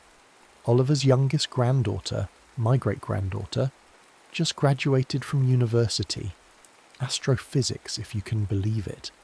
She says I inspired her choice, though I've never even met her in person." Jasmine squeezed his hand. "The ripples we create extend far beyond what we can see." Louis nodded. remembering Sophia's last message before her passing 6 months earlier. She'd been 91, a remarkable age even with life extension treatments, and at peace with her extraordinary life. "She said she always knew I'd find my way back to the stars," Louis said softly. "Not just back to Earth, but back to where I truly belonged." The intercom chimed, interrupting their moment of reflection. "Captain Doyle, Dr. Patterson, your presence is requested in Subsurface Lab 3. Dr. Dorsey believes they've identified a new form of extremophil bacterium in today's samples." "Duty calls," Jasmine said with a smile. "Race you there?" As they made their way through the station's corridors, Louis marvelled at how seamlessly they had integrated into this community. Here, his unusual temporal displacement was just another interesting fact about him, not the defining characteristic that had overshadowed everything on Earth. The lab was buzzing with excitement when they arrived. Dr. Leon Dorsey, the expedition's chief biologist, looked up from her microscope with barely contained enthusiasm. "You're going to want to see this," she said, gesturing them over. "The new extremophil isn't just surviving in Europa's ocean, it's manipulating its environment in ways that suggest rudimentary intelligence." As Jasmine bent over the microscope, her face lighting up with scientific curiosity, Louis felt a surge of gratitude for the strange, twisted path that had brought him here. The black hole that had stolen his original future had, in its way, given him this one instead. Later that evening, as they prepared for bed in their shared quarters, Louis retrieved a small box from his desk drawer. Inside lay his original wedding ring from Sophia, the one Oliver had returned to him before the launch, alongside a worn photograph of his first family and a small vial of water. "What's that?" Jasmine asked, noticing the vial. "Malcolm brought it back from Earth on the last supply run," Louis explained. "It's from Puget Sound, near where Sophia's ashes were scattered. I thought tomorrow we might take the shuttle to the Western Ice Plains. There's a crevasse there that leads directly to the subsurface ocean. I'd like to pour this into Europa's waters." Jasmine's eyes softened with understanding. "A way of connecting your past to your present." Louis nodded. "Is that strange?" "Not at all," she said, wrapping her arms around him. "It's one of the things I love most about you.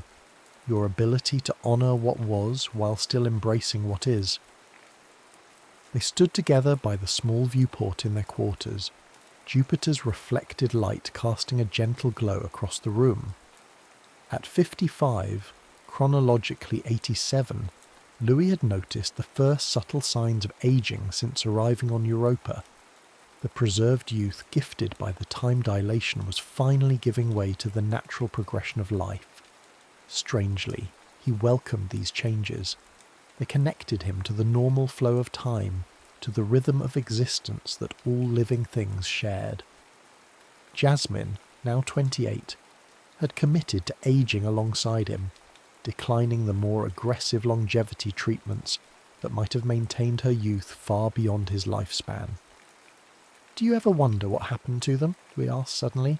"The aliens who saved us from Bayer BH1? Jasmine considered the question. "Sometimes.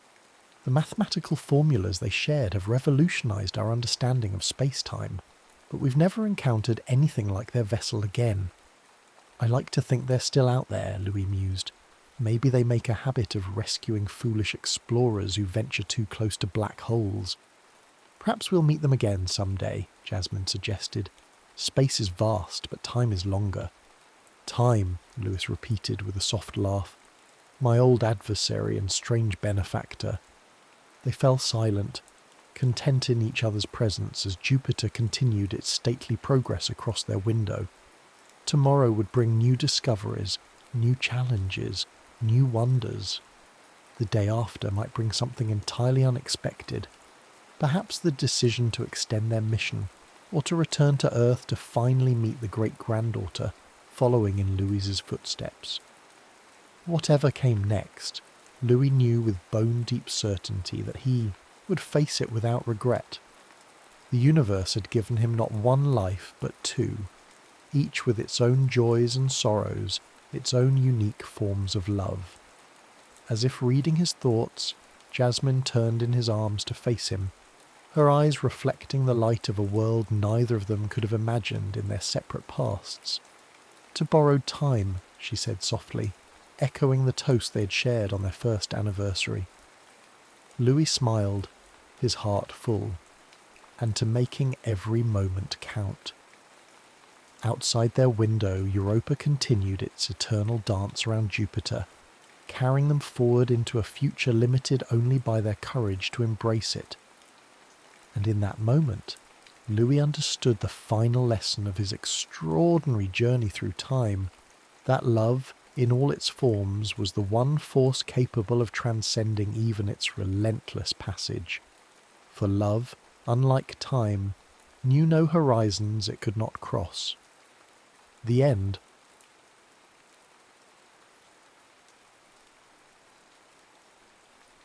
"4 days in Cedar Hollow. The landslide came at dawn, a wet thunder that severed Cedar Hollow from the county road and took the power lines with it. Anna Collier heard it from her bedroom window, the groaning earth, the crack of pine, and knew before the lights flickered that the world had contracted to the size of the valley. By afternoon, the library had become what it always became in crisis, a gathering place. She lit oil lamps in the reading room and set the camp stove on the reference desk, boiling water for instant coffee that tasted like memory and ash. The regulars came first, Mrs. Havering with her knitting, Tom Wilson with his portable radio, then the stranded travellers, then the curious, and then him. He appeared in the doorway near closing, rain streaming from his jacket, a duffel bag hanging from one shoulder. "I'm sorry," he said, and the apology seemed to encompass more than his wet boots on her floor. "I was told someone here might have a room." Anna looked at him properly then. 40 perhaps. Lean in the way of men who work with their hands. Dark hair silvered at the temples, eyes the colour of creek stones. "You're the engineer," she said. "From the county." "James Hale." He extended a hand, then withdrew it, seeing the rain dripping from his sleeve. "I was inspecting the culvert when the slide hit. My truck's on the other side." She should have felt imposed upon. The library had a small apartment upstairs, her refuge when her marriage felt too quiet. But it was hers, private, separate from the persona she maintained among the stacks. Instead, she felt something else, a quickening. "I have space," she said, "but you'll have to tolerate books." His smile was brief, transformative. "I think I can manage." That first night they were strangers observing proprieties. She showed him the narrow room, the shared bathroom, the kitchenette with its 2-burner stove. He thanked her with the careful courtesy of someone aware, of imposing. They ate soup heated over the camp stove, speaking of practical things, the roads, the weather, the likelihood of power restoration. But beneath the mundane exchange, Anna felt herself observed. Not in the way her husband observed her, cataloguing tasks, noting efficiencies, but with genuine curiosity. James asked about the library's collection, its history, her work. He listened to her answers as though they mattered. When she asked about his own life, he deflected gently. "Infrastructure," he said with a self-deprecating shrug. "Bridges, drainage, things people only notice when they fail." "But you notice them always," she said. He met her eyes then, and something passed between them. Recognition, perhaps, of kindred loneliness. "Yes," he said quietly. "I suppose I do." Later, alone in her room, Anna lay awake listening to the drum of rain on tin. She thought of her husband, David, in their house across town. He would be fine without her. He was always fine. There, marriage had become a series of parallel routines, affectionate but separate, like neighbouring gardens that never quite touched. She thought of the stranger sleeping one wall away, and felt a dangerous heat bloom in her chest. The second day brought sleet and necessity. Without power, the library's heating system was useless. James suggested combining their efforts, closing off the upper rooms, concentrating warmth in the reading room below. They worked together in companionable silence, hanging blankets over doorways, arranging chairs near the wood stove someone had donated decades ago. "Tell me about the books," he said, running his hand along a shelf of leather spines. "What do you love most?" Anna considered this. "The ones where people say true things," she said finally, "even when the truth is difficult." He pulled down a volume, Gaskell, she noted, and opened it at random. "I wanted to see the place where Margaret grew to what she is, even at the worst time of all, when I had no hope of ever calling her mine." He looked at her, like this. "Yes." Her voice came out softer than intended, like that. They fell into a rhythm over the following hours. She catalogued water damage while he repaired what he could, tightening hinges, resealing a window frame, fixing the temperamental lock on the front door. Between tasks they talked, not the polite conversation of strangers, but the careful excavation of deeper truths. He told her about his marriage. "Sarah's brilliant," he said, admiring and sad. "We built a good life, but somewhere along the way we forgot to build it together. Now we're just efficient."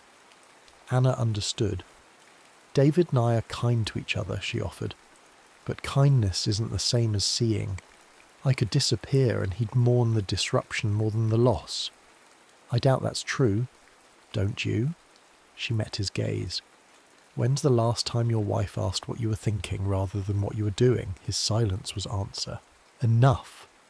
That evening they prepared dinner together, pasta and canned sauce luxurious in the candlelit dimness.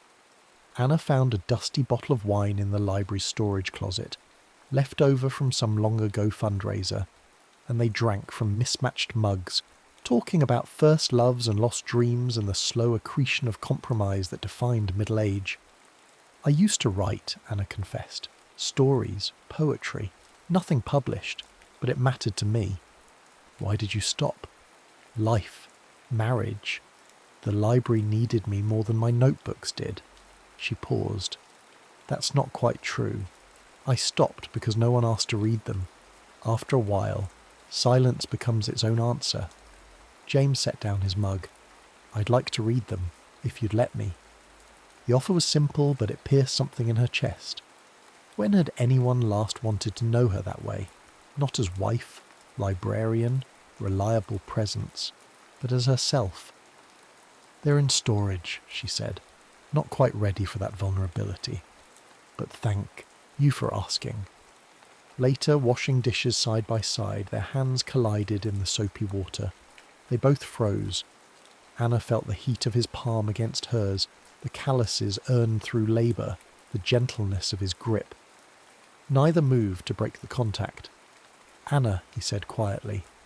A warning or an invitation? She couldn't tell. She stepped back, heart hammering. "I should check the stove," she managed, fleeing to the reading room where the fire burned too hot and her face burned hotter still. News came on the third morning via Tom Wilson's radio. Power crews had reached the valley's edge. Roads would open within 48 hours, perhaps sooner. Anna should have felt relieved. Instead, she felt the walls closing in. James stood at the window, watching sleet become rain. "I should be glad," he said.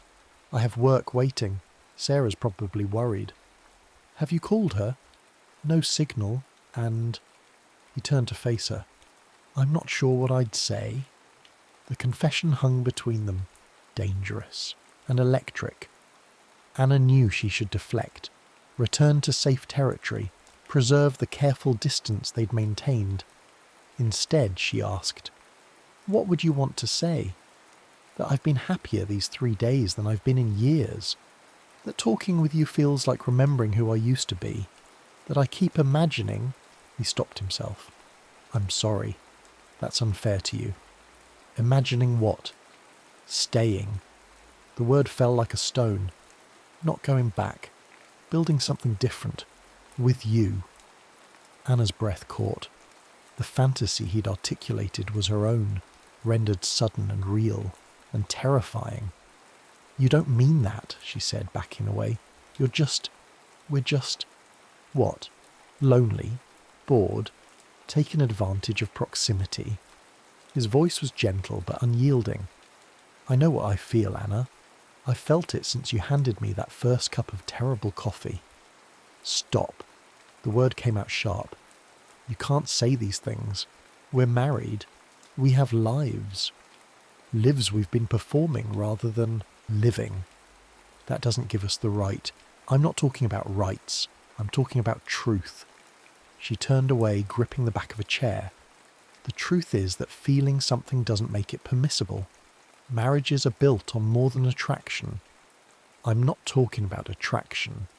He moved closer but didn't touch her. "I'm talking about recognition, about finding someone who sees you clearly and doesn't look away." The ache in his voice nearly undid her, because he was right. In 3 days, James Hale had seen her more completely than David had in 15 years, but that recognition came with a price she wasn't sure she could pay. "I need you to leave me alone," she whispered. "Please." To his credit, he did. He retreated to the upstairs room, and she heard the floor creak as he paced. She sank into a chair, trembling. What frightened her most wasn't his confession. It was how desperately she wanted to say yes. They avoided each other for the rest of the day. Anna threw herself into unnecessary tasks, reorganizing the fiction section, scrubbing floors that didn't need scrubbing. James stayed upstairs, and she heard the sound of hammering as he repaired things that had gone unbroken. By evening, the silence had grown unbearable. She climbed the stairs and found him in the small study, replacing a cracked window pane. "You don't have to do that," she said. "I know." He didn't look at her. "But I need to be useful. It's what I know." "James, I'm sorry about earlier. I shouldn't have put that on you." "You didn't say anything I haven't thought." That made him look up. The longing in his eyes was naked, undefended. "Then what are we doing, Anna? Why are we pretending this isn't real?" "Because real doesn't mean right." But even as she said it, she moved closer. "Because we've made promises to people who stopped choosing us years ago. That doesn't absolve us." "No," he agreed, "it doesn't. But it doesn't make this less true either." They stood, foot apart, the air between them charged. Anna knew she should leave, should retreat to safety, to the familiar contours of denial. Instead, she stayed. "What do you want from me?" she whispered. "Nothing you're not willing to give." "But Anna," his voice roughened, "if you keep looking at me like that, I'm going to kiss you." Her heart hammered. "I know." Neither moved. The moment stretched, taut as wire. Then the window pane he'd been holding slipped from his fingers and shattered. They both jumped back, the spell broken. James cursed. Anna laughed. A shaky, half-hysterical sound. And suddenly the tension transformed into something else. Not safety, but reprieve. "I should clean this up," he said. "I'll get the broom." But as she turned to leave, his hand caught her wrist. Gentle, questioning. "Tomorrow," he said, "when the road's open. I'll leave. But tonight, can we just be honest? No pretending, no performing. Just us." She should have said no, should have protected them both, from the precipice they were approaching. Instead, she nodded. "Just tonight," she whispered. It was a promise and a lie, and they both knew it. The fourth night arrived with a silence that felt sacramental. Rain had stopped. The world outside held its breath. They sat in the reading room, candles burning low, speaking the truths they'd been circling. He told her about the morning he'd woken next to Sarah, and realised he felt nothing. Not anger or resentment, just absence. She described the evening David had cancelled their anniversary dinner for a departmental meeting, and she'd felt relief rather than hurt. "When did we become people who settle?" Anna asked. "When it seemed easier than fighting for something more." "Is that what this is? Fighting?" James was quiet for a long moment. "No," he said finally. "This is remembering what fighting for looks like." She rose and moved to the window, watching moonlight silver the wet street. He followed, standing close enough that she could feel his warmth. "I'm afraid," she admitted. "Of what?" "That tomorrow you'll leave and this will have been a beautiful lie. That I'll have risked everything for a moment. And if it's more than a moment?" She turned to face him. "How can it be? We live different lives. We have commitments. Even if we wanted." "I want." The words were raw. "Anna, I want so much it terrifies me. But I won't lie to you about what's possible. I can't offer you a future. I can barely offer you tonight." "Then why?" "Because some truths matter even when they're temporary. Because I'd rather have one honest night with you than a lifetime of pleasant pretending." Her eyes burned. "That's not fair." "No," he agreed. "But it's true." They stood in the candlelight, the weight of impossible choices pressing down. Anna thought of David, of the life they'd built. Comfortable, predictable, kind. She thought of the woman she'd become in that life. Competent, contained, fundamentally unseen. And then she stopped thinking. She reached up and touched James's face. His breath caught. For a heartbeat, neither moved. "Anna, don't." Her thumb traced his cheekbone. "Don't ask me if I'm sure. Don't give me reasons to stop. Just..." He kissed her. It was nothing like she'd imagined. Gentle at first, almost tentative, as though they were both afraid of shattering something precious. Then deeper, hungry, years of loneliness finding voice in the press of lips and the tangle of breath. When they broke apart, both were trembling. "We can't," she whispered against his mouth. "I know. I know." But neither pulled away. Instead, Anna took his hand and led him upstairs to the small room where, in the candlelight, they undressed each other slowly, not with the practiced efficiency of long marriage, but with reverence and discovery. Each button, each whisper of fabric felt ceremonial. James's hands trembled as he traced the curve of her shoulder. "You're beautiful. I'm 43 and ordinary. You're neither." He kissed the hollow of her neck. "You're extraordinary. You always have been." Anna had forgotten what it felt like to be seen this way, not as function or convenience, but as desire itself. When James lowered her to the bed, his body covering hers, she felt a decade of numbness crack open. Their lovemaking was slow and deliberate. He learned her by touch, the places that made her gasp, the rhythm that made her arch into him. She discovered him in turn, the scar on his ribs, the catch in his breath when she kissed his collarbone, the way he whispered her name like a prayer. There was no pretense between them. When she asked him to slow down, he did. When he asked if something felt good, she answered honestly. They negotiated pleasure with the same care they'd negotiated conversation.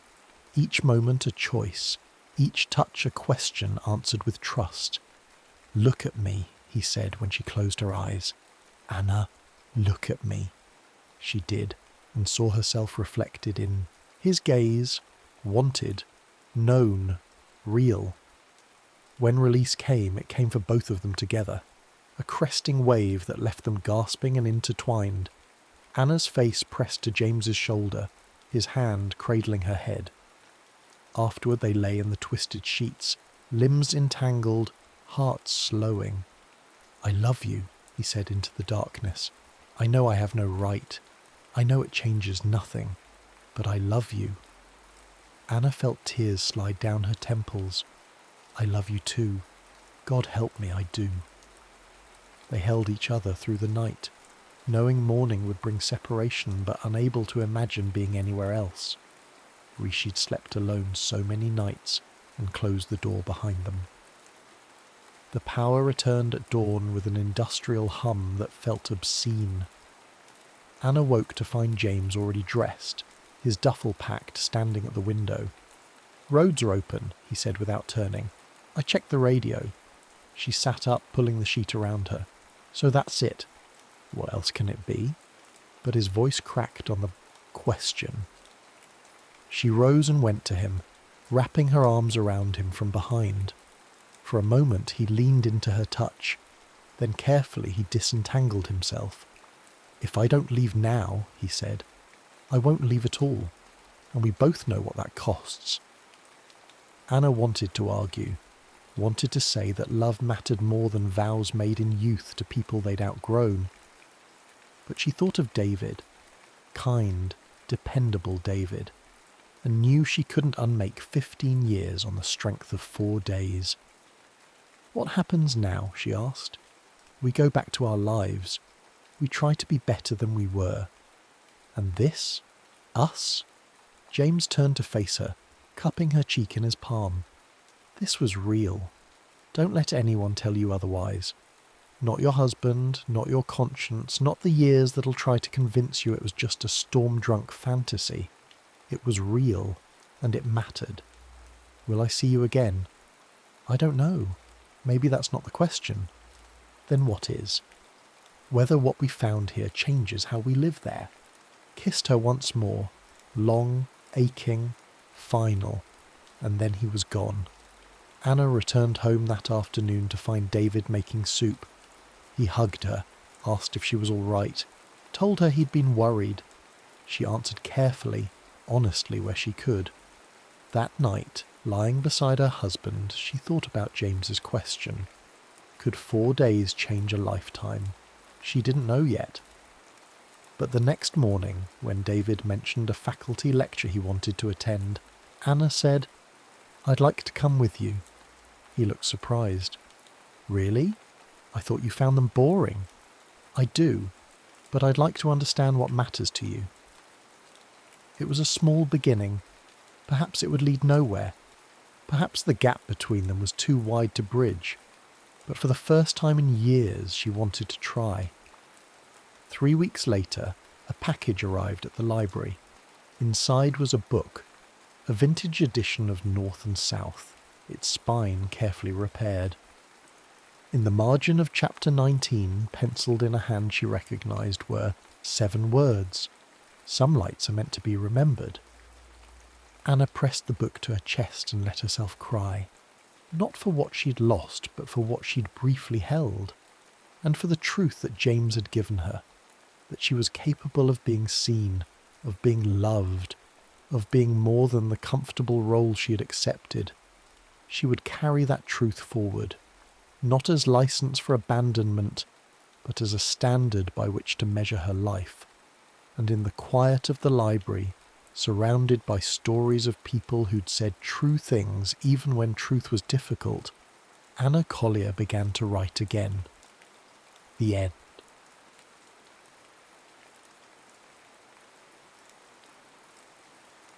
Passport stamps. The city had no name worth keeping. It sat at the crossroads of 2 rail lines, a place where travellers stopped not to see anything but to change trains, and the locals had long since stopped noticing the foreigners, the way a river stops noticing the stones in its bed. There were cafes that stayed open until no one was left to serve, and hotels with sheets that smelled of lavender and other people's departures, and a clock tower that chimed at odd intervals, as though it too had lost track of where it was going. Carla Garcia arrived on a Tuesday in October with 2 bags and a fellowship she'd spent 11 years earning. The fellowship was in computational linguistics. It was prestigious. It was by every measure she'd been taught to apply the correct next step. She had written the acceptance letter in 3 drafts, each one more confident than the last, and she had not told anyone that the 3rd draft had taken her 4 hours because she kept deleting the word fine. She found a room above a pharmacy on a street where the shutters were painted the particular shade of green that only exists in places that have given up trying to be picturesque. The room had a narrow bed, a radiator that clanked like something alive, and a window that looked out onto a courtyard where someone grew tomatoes too late in the season, the plants still reaching upward with a stubbornness that bordered on the absurd. She unpacked methodically. Clothes in the wardrobe, books on the nightstand, a photograph of her mother face down, not out of cruelty, out of a tenderness so acute it had become indistinguishable from avoidance. On Wednesday she found the cafe. It was called, simply, Le Passage, and it occupied the ground floor of a building that seemed to have been designed by someone who had never seen a right angle. The chairs were mismatched. The espresso was too strong. A chalkboard menu had been erased and rewritten so many times that the surface had turned a permanent ghostly grey, and the handwriting of the current offerings was layered over the ghost impressions of 100 previous meals, so that if you looked closely you could read, faintly beneath the soup of the day, the remains of desserts no one remembered ordering. She sat by the window with a coffee she did not want and a notebook she did not open, and she watched the street. A man across the way was trying to load a mattress into a van that was clearly too small. He was laughing at himself. Two women walked past arm in arm, arguing about something that made them both gesture wildly with their free hands. A child stopped to examine a puddle with the gravity of a scholar examining a primary source.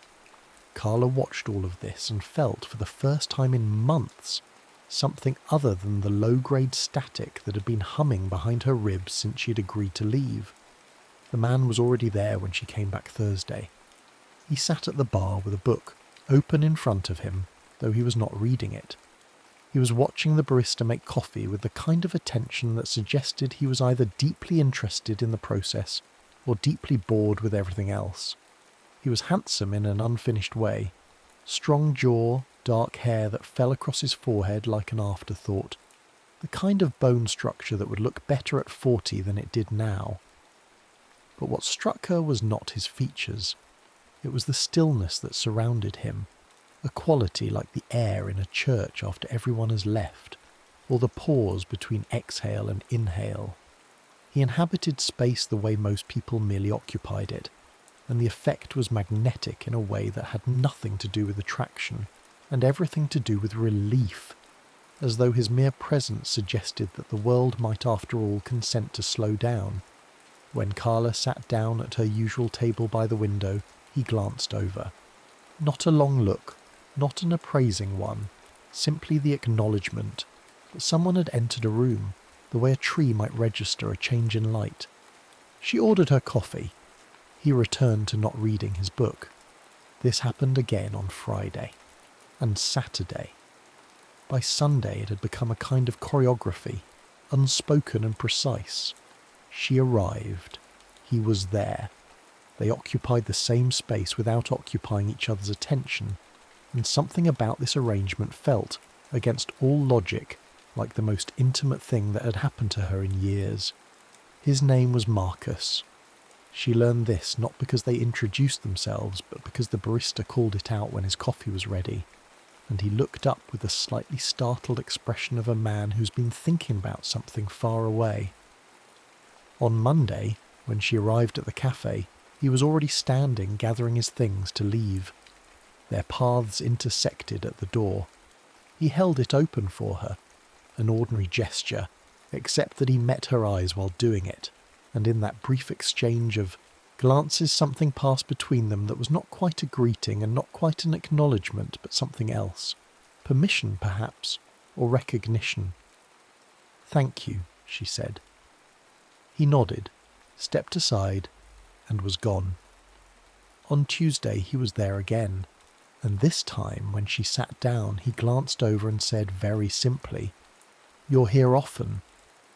It was not a question, it was not an invitation, it was simply an observation, delivered in a voice that suggested he had been thinking about whether to say it for some time. "So are you," Clara replied. A pause, then, "I'm Marcus." "Clara." They did not shake hands. They did not move closer. They stayed where they were, on opposite sides of the cafe, and talked across the distance like two people calling to each other across a river, the words arriving slightly altered by the crossing, stripped of their sharper edges, made softer by travel. He was a tutor. Languages mostly, though he said this the way someone might say they collected stamps, as an activity that filled the hours between one place and the next. He had been in this city for 3 weeks. Before that, somewhere in the south. Before that, somewhere else. The geography of his life was a series of departures, each one clean, each one complete. "Don't you want to stay somewhere?" Clara asked. He considered this with genuine interest, as though she had posed a real question rather than the rhetorical one most people meant by it. "I used to think staying was the point," he said. "Now I think it might be the thing people do when they're afraid of what they'll find if they keep looking." Carla thought about this for longer than she intended. Outside, the October light was failing in the way it does in places between latitudes. Not dramatically, not with the long, golden slant of the south, but with a quiet, almost apologetic dimming, as though the day were trying not to disturb anyone on its way out. "Or," she said, "it's what you do when you've finally found it." He looked at her then, really looked, with an attention that was neither flirtatious nor clinical, but simply curious, and she felt something shift in her chest. Some small door she had not known was closed, clicking open by a fraction of an inch. It was Clara who suggested the marriage. She would not have been able to explain afterward exactly how the conversation arrived there. They had been talking for 2 hours, the longest conversation she had had with anyone since arriving, possibly since leaving, and the talk had moved, as good talk does, from the surface to the depths without either of them noticing the descent. They had spoken about language and its failures, about the particular loneliness of being very good at something no one else finds interesting, about the way cities feel different when you know you are leaving them versus when you know you are staying. "The trick," Marcus had said, leaning back in his chair with his hands wrapped around a coffee gone, cold, "is that no one tells you the rules have changed. You spend your whole life optimizing for one set of conditions, and then one day you realize the conditions have shifted and all your careful calculations are meaningless. So what do? You make a new calculation, a bad one probably, one that doesn't make any sense by the old rules." Carla looked at him across the table. The cafe was nearly empty now. The light outside had gone entirely. Somewhere, a church bell was ringing, though there was no church visible on any street she had walked. "Marry me," she said. She said it lightly, as a joke, as the kind of thing you say when the conversation has reached the point where the only honest move is an absurd one. Marcus did not laugh. He did not look shocked. He tilted his head slightly, the way a person does when they are genuinely considering an offer they had not expected to receive. "Why?" he asked. And Carla, who had spent 11 years preparing careful arguments for careful audiences, found that the only answer available to her was the true one. "Because neither of us knows what we're doing," she said, "and I'm tired of doing it alone." A long silence, not an uncomfortable one. The kind of silence that has weight and texture. That means something is being decided. "Okay," Marcus said. They did not, in fact, get married. What they did was stranger and, in its way, more honest. They agreed to act as though they were married, to travel together, to share rooms, to introduce each other as spouses, for as long as the experiment felt worth running. There were no terms, no end date, no discussion of what would happen if one of them wanted to stop. "If it stops working," Carla said, on the morning they left the city with the chiming clock tower, "we just stop."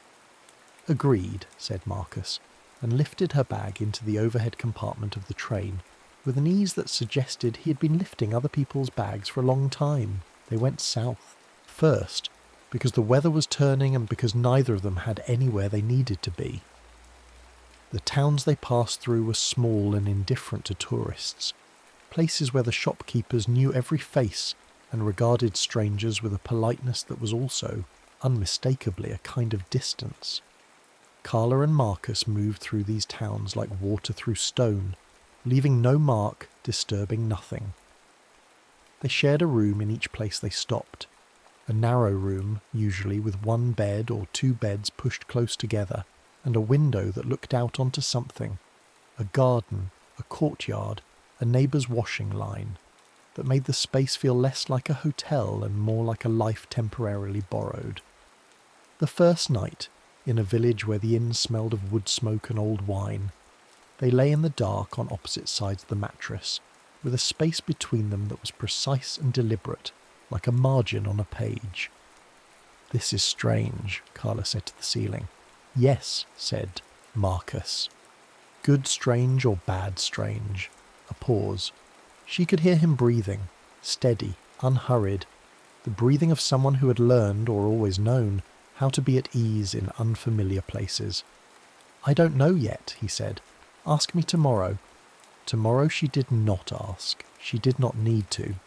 Something had shifted in the night, not between them, exactly, but in her. She woke feeling more rested than she had in months, and the feeling was so unfamiliar that she lay still for several minutes, trying to identify it before she realised what it was. She had slept without dreaming about work. They fell into routines with a naturalness that surprised her. In the mornings he made coffee while she opened the curtains. They ate breakfast together at whatever table was available, reading or talking or sitting in a silence that required no performance. In the afternoons they walked, not to see things, but simply to move, to let the landscape pass through them like music through a room. In the evenings they cooked if there was a kitchen, or ate simply if there was not, and talked until the talking tapered off into tiredness, and they went to bed. It was during these evenings that Clara began to notice the architecture of his evasions. He talked freely about almost everything, about the places he had been, the languages he spoke, the books he had read and discarded and loved. But when the conversation turned toward the interior, toward what he wanted, what he feared, what kept him moving from place to place like a man outrunning something he could not name, he deflected with a skill so practiced it was almost invisible. A change of subject, a joke, a sudden interest in the view outside the window. She recognised the technique because she used it herself. One evening, in a town where the river ran green and fast and the inn had a garden with a table under a walnut tree, she said, "You know, you don't have to do that." He looked up from his wine. "Do what?" "Leave when it gets close." He held her gaze for a long moment. His face in the last light was unguarded in a way she had not seen before. Not vulnerable exactly, but open, the way a door is open when no one has thought to close it. "I don't know how not to," he said, and then quieter, "I haven't needed to." She did not press. She understood, in the way one understands things that have nothing to do with language, that this was as close as he had come to saying something true about himself, and that to push further would be to break something that had not yet finished forming. The desire, when it came, did not arrive like weather. It arrived like a season, gradually, then all at once, so that when Clara finally acknowledged it, she could not have said when it had begun. It was there in the way she noticed his hands, long-fingered, ink-stained at the knuckles from the notebooks he filled with observations she was not meant to read. It was there in the way she registered, the sound of him moving in the room at night, the particular quality of his footsteps, unhurried and certain. It was there in the mornings, when she woke to find him already up, already dressed, already standing at the window with a coffee, and the sight of him, ordinary, domestic there, produced in her a warmth that had nothing to do with the radiator. She did not act on it, neither did he, but the space between them on the bed narrowed, by imperceptible degrees, over the course of weeks, and the silences between them changed character, became charged, became weighted with something neither of them named, became the kind of silence that is not an absence of words, but a surplus of them, held back. One night, in a room where the rain was so loud it sounded like applause, Marcus reached across the space between them and took her hand.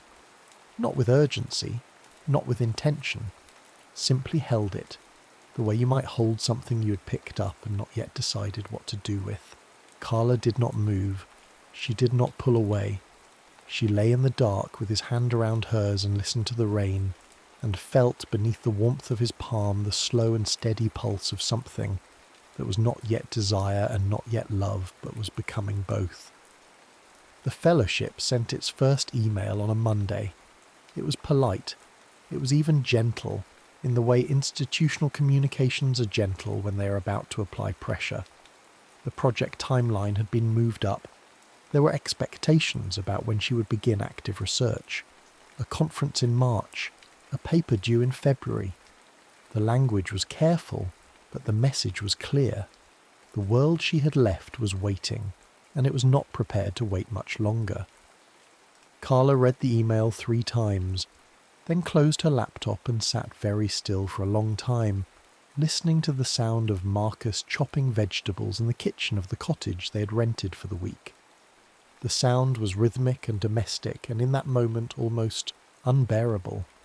Marcus had the same week been offered a position, a real one, with a fixed address and a salary, and all the markers of a life that was going somewhere. It was in a city far from where they were. He told her about it casually, over dinner, in the tone of someone reporting the weather. "Are you going to take it?" she asked. "I haven't decided. It's a good opportunity." "It is." They didn't look at each other. The silence between them, which had been for weeks a warm and inhabited thing, turned cold. Not hostile. Worse than hostile. Uncertain. The fights when they came were not loud.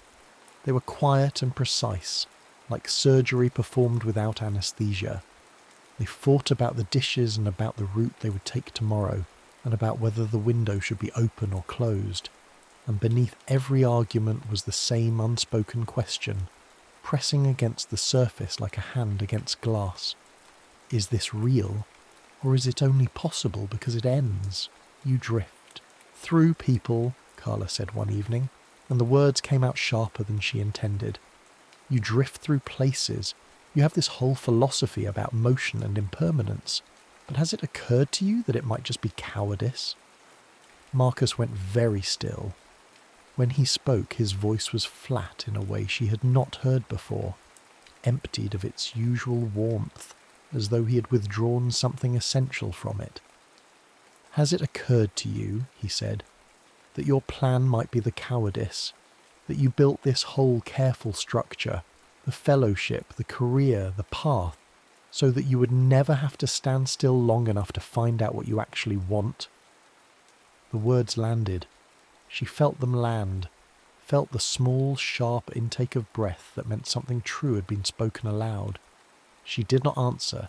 She went to bed early, and he stayed up, and in the morning they were polite to each other in the way that two people are polite when politeness is all that remains. The withdrawal was not dramatic. There was no scene, no slammed door, no declaration. They simply stopped reaching for each other. The space on the bed widened again, degree by degree, as though pulled apart by some invisible tide. They still shared meals. They still walked together in the afternoons. But the walks felt different now, purposeful rather than drifting, as though they were both trying to get somewhere rather than simply being somewhere. Carla lay awake at night and listened to Marcus breathing on the other side of the bed and felt the distance between them. Not physical, but something else, something harder to measure. And the feeling was not grief exactly. It was worse. It was the particular ache of wanting something you can see and refusing to reach for it, because reaching would mean admitting that it matters, and admitting that it matters would mean that losing it could hurt you. She'd spent 11 years making sure nothing could hurt her. The fellowship was proof. The plan was proof. The careful, optimized architecture of her life was a structure designed to withstand exactly this kind of pressure.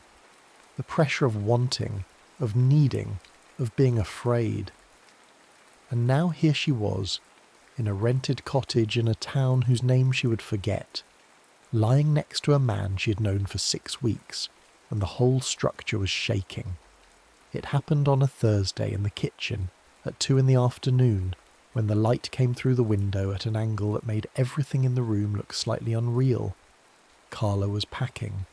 Her fellowship bag was open on the table, the one she'd brought from home, the one that had travelled with her through 11 years of conferences and deadlines and carefully managed ambition.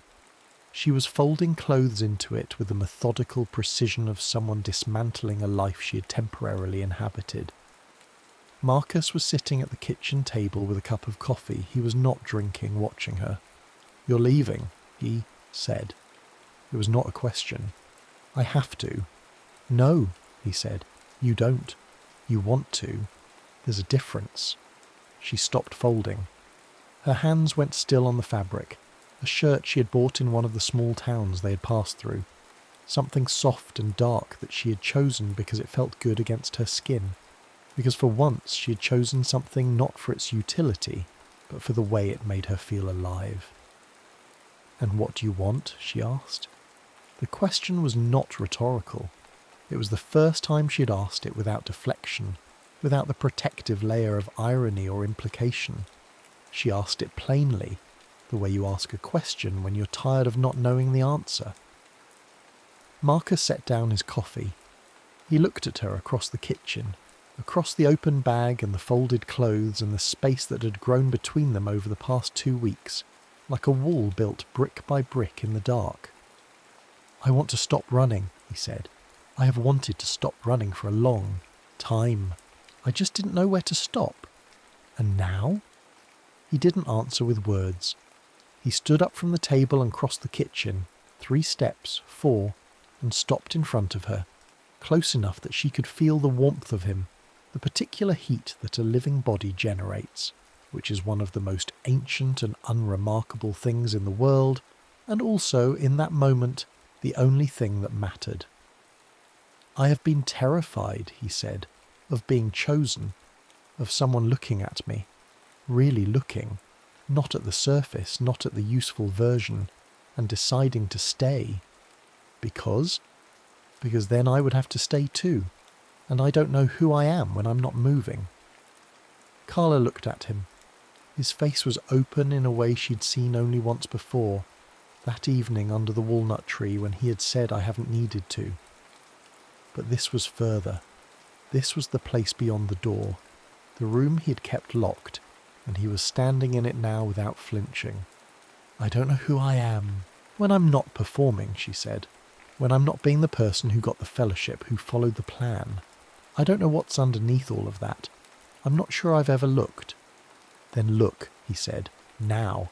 Here. With me." She didn't answer. What happened next was not the kind of thing that can be narrated from the outside. It is too interior for that, too rooted in the body's own logic, which is older and more eloquent than any language Clara had ever studied. What she knew afterward, what settled into her the way sediment settles into still water, was this. It was not urgency that moved them, it was decision. The kind of decision that does not feel like a choice at all, but like the removal of an obstacle, the final quiet dropping of a resistance that had been the only thing standing between where they were and where they had already, in some deeper sense, arrived. His hands on her were not tentative, they were not greedy, they moved with the same quality of attention she had seen in him from the beginning, that particular way of being present, of registering what was in front of him without trying to possess it or escape it. He touched her the way someone reads a landscape, with patience, with curiosity, with the understanding that what is being witnessed cannot be rushed or summarized. She had not been touched like this in a long time, perhaps ever. The men before, the few, careful men before, had touched her as though her body were an obstacle between them and what they wanted. Marcus touched her as though her body were what he wanted, not as an object but as a place, a country he was choosing to enter and remain in. And Clara, who had spent years treating her own body as a vehicle for her mind, useful, maintained but fundamentally instrumental, felt something unlock, something that had been coiled tight for so long she had forgotten it was there, a warmth that began at the centre and moved outward, slow and deliberate, like dawn arriving in a room where no one has opened the curtains in years. She did not perform, she did not manage, She simply was, present, open, held. And the sensation of being held without condition, without expectation, without the need to be anything other than what she was in that moment, was so startling that it brought tears to her eyes, though she did not cry. He noticed. Of course he noticed. He paused, his forehead against hers, and said nothing, because there was nothing to say. The tears were not sadness. They were the particular release that comes when something you didn't know you were carrying is finally set down. Afterward they lay in the narrow bed with the afternoon light still moving through the kitchen window, and Clara felt, not happy, exactly, but something adjacent to happiness. Something quieter. A sense of having arrived at a place she had not known she was travelling toward, and of finding it not glamorous or dramatic, but simply right. The way a key is right for a lock, not because it is special, but because it fits. "I don't know what happens now," she said. "Neither do I," said Marcus, and then, "but I know I'm not leaving." They did not stay in the cottage forever. Life does not work that way, and neither of them had ever believed it did. The fellowship was still there, waiting. The position Marcus had been offered was still there, waiting. The world, with its calendars and its obligations and its insistence on being lived in rather than merely experienced, pressed gently but firmly against the edges of their stillness.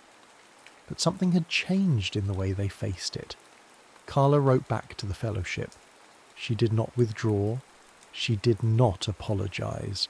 She simply told them, with a clarity that surprised even her, that she would need to renegotiate the timeline, that she was not running away from the work but toward a version of it that made sense to her, and that this might take a little longer than anyone had planned. Marcus called about the position. He told them he was interested, but that he needed it to be somewhere they could both live. Not because he was asking permission, because for the first time in his adult life, the decision about where to go was not his alone to make, and he found, to his own astonishment, that this did not feel like a constraint. It felt like an anchor, the good kind, the kind that does not hold you in place but gives you something to move from. They spent the last week in the cottage doing very little. They cooked elaborate meals and ate them slowly.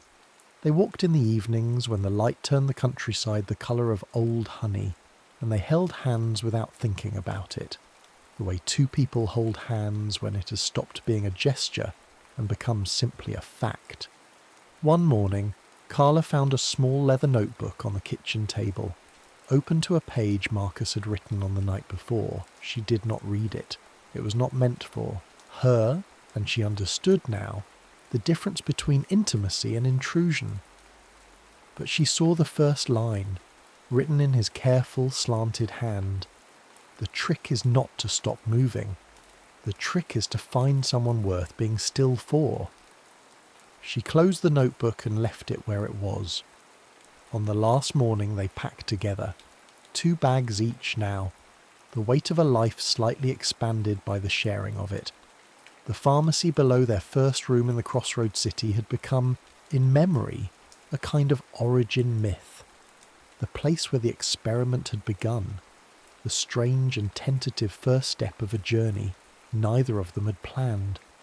Clara stood at the window of the cottage and looked out at the garden, where someone, Marcus she realised, had planted 3 small tomato seedlings in the corner of the yard. They were too late in the season. They would not produce fruit before the frost came, but they were there, reaching upward with the same stubborn optimism she'd noticed in the first garden she had seen in the courtyard of her room above the pharmacy a lifetime ago. She did not say anything about them. She simply noted them and smiled, and turned back to the room where Marcus was waiting with his jacket on and his hands in his pockets and an expression on his face that she had come to recognise as his version of happiness. Quiet, slightly bewildered, as though he had not quite expected to find himself here and was still adjusting to the fact that he had. "Ready?" he asked. "Yes," she said. They walked out together into the morning, which was bright and cold and unremarkable in every way, except that they were in it, and they were choosing to be, and the choosing, not the accident, not the momentum, not the current of circumstance carrying them forward, was the thing that made it real.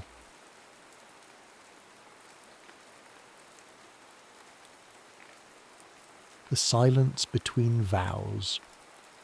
The wedding was held on a Tuesday morning in March, with no one present but the vicar, his housekeeper, and a gardener called in from the grounds to serve as second witness. Catherine Hale, now Catherine Thornfield, stood in the dim nave of St. Michael's and listened to her own voice make promises she only half believed she would keep. The man beside her spoke his vows with the same studied neutrality one might employ when ordering coal. She'd expected more, not sentiment, she was too practical for that, but perhaps some acknowledgement of the peculiarity of their arrangement.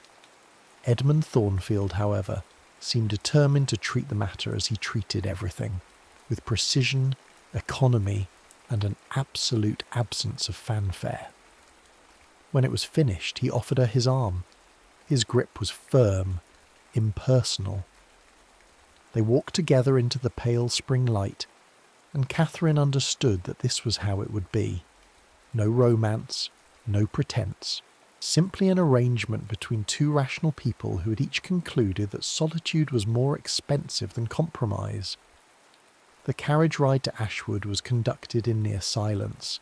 Catherine watched the countryside roll past, hedgerows giving way to open fields, and finally to the long gravel drive lined with chestnuts. The house, when it appeared, was exactly as she had imagined it from his descriptions. A Georgian manor of moderate size, neither grand nor humble, its facade as carefully maintained as everything else in Edmund Thornfield's life. "Your rooms are in the east wing," he said as they descended. "Mine are in the west. Mrs. Croft will show you. Dinner is at 7. She nodded, and he disappeared into the house ahead of her, his boots clicking against the marble with metronomic regularity. That first evening Catherine ate alone. A note arrived just before 7, brief, apologetic in structure if not in feeling. Business in the greenhouse. She was not to wait. She read it twice, then folded it neatly and placed it beside her plate. The meal was excellent. The solitude was familiar. For 3 weeks this was the pattern. They met at breakfast, where he read correspondence and she reviewed proofs of her latest pamphlet, a sharp critique of property law that had already earned her the enmity of half the county. They exchanged pleasantries. Sometimes he asked about her work. She asked about the orchids. Neither inquired too deeply. But on the 22nd day of their marriage something shifted. Catherine had gone to the library after breakfast, seeking a volume of parliamentary records. The door was ajar, and through it she saw him, standing before the window with a book open in his hands, though he was not reading. His posture was one of complete stillness, and his face, normally so carefully composed, wore an expression of such profound sorrow that she stopped in the doorway, unable to intrude. The moment passed. He closed the book, returned it to the shelf with his usual deliberation, and only then noticed her presence. "Mrs. Thornfield," he said, and she heard the effort it took to reassemble himself. "I did not expect you. Forgive me, I did not mean to disturb you." He gestured toward the shelves, an invitation to continue her search. But Catherine found she could not move, could not pretend she had not seen what she had seen. "The book," she said carefully. "Was it?" "A volume of poetry, nothing of consequence." The lie sat between them, obvious and oddly vulnerable. "I see," she said, and meant it. She did see. She saw the careful architecture of his restraint and the weight it was built to contain. That evening he appeared at dinner. They spoke of the spring planting, the state of the roads, an article she'd read about education reform. The conversation was unremarkable, but when she rose to leave, he said, "The greenhouse is quite beautiful in the evening light. If you have any interest in horticulture, you would be welcome to visit." It was not quite an invitation. It was not quite an apology. It was, Catherine understood, an opening. The greenhouse became their territory. Catherine went first on a Thursday afternoon, when the light was slanting gold through the glass panes, and the air was thick with the scent of earth and growing things. Edmund was bent over a tray of seedlings, his sleeves rolled back, his hands, usually so clean and controlled, dark with soil. He looked up when she entered, but did not speak. She took this as permission and settled onto a bench near the door, a notebook in her lap. For a quarter of an hour neither acknowledged the other. Then he said, without turning, "The camellia near your left shoulder is diseased. You might move." She looked. The plant was beautiful, its leaves glossy and dark. "It appears healthy to me. Look at the underside of the third leaf from the top. You'll see the discoloration." She did. He was right. A faint mottling, barely, visible. "What will you do?" "Isolate it. Treat the soil. Wait. And if it does not recover?" He was quiet for a moment. "Then I will have learned what I could from the attempt." It was a small exchange, but Catherine found herself returning the next day, and the day after that. Sometimes they spoke. More often they simply existed in parallel, he with his plants, she with her writing. The silence was not uncomfortable. One afternoon in May she asked him why he'd married. He was repotting a fern, his movements careful and exact. "The house required a mistress. I required," he paused, searching for the word, "order. And I provided that." "You provided the absence of disorder," he said, "which is not the same thing, but serves nearly as well." She should have been offended. Instead, she laughed. "I have been called many things, Mr. Thornfield, but the absence of disorder is perhaps the most accurate." He looked at her, then really looked, and something passed across his face. That might have been amusement. "I suspect," he said slowly, "that you contain a great deal of disorder. You have simply learned to direct it productively." The observation was so unexpected, so precise, that Catherine found herself without a response. She had spent years cultivating the appearance of certainty, of rational control. To have it seen through so easily was both alarming and oddly exhilarating. That evening they dined together and spoke of politics. She argued for universal suffrage. He countered with concerns about literacy and education. Neither yielded. The debate grew heated, their voices rising, until Mrs. Croft appeared in the doorway with visible alarm. Edmund waved her away. "We're not quarrelling, Mrs. Croft. We're thinking aloud." When the housekeeper left, Catherine said, "You disagree with me." "Profoundly. And yet you continue to argue."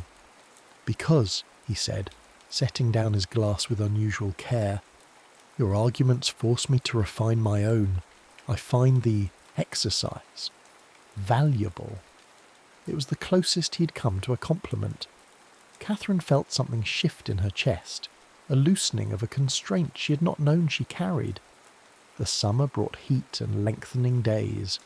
Catherine worked in the mornings, wrote furiously through the afternoons, and found herself drawn each evening to the greenhouse, where Edmund tended his plants with the patience of a man who understood that growth could not be rushed.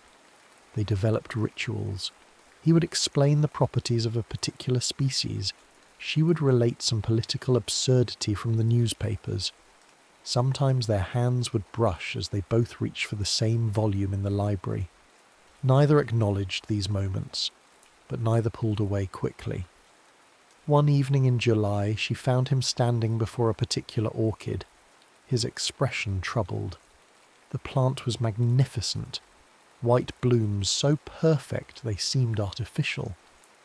It was hers, he said before Catherine could ask, my wife, my first wife.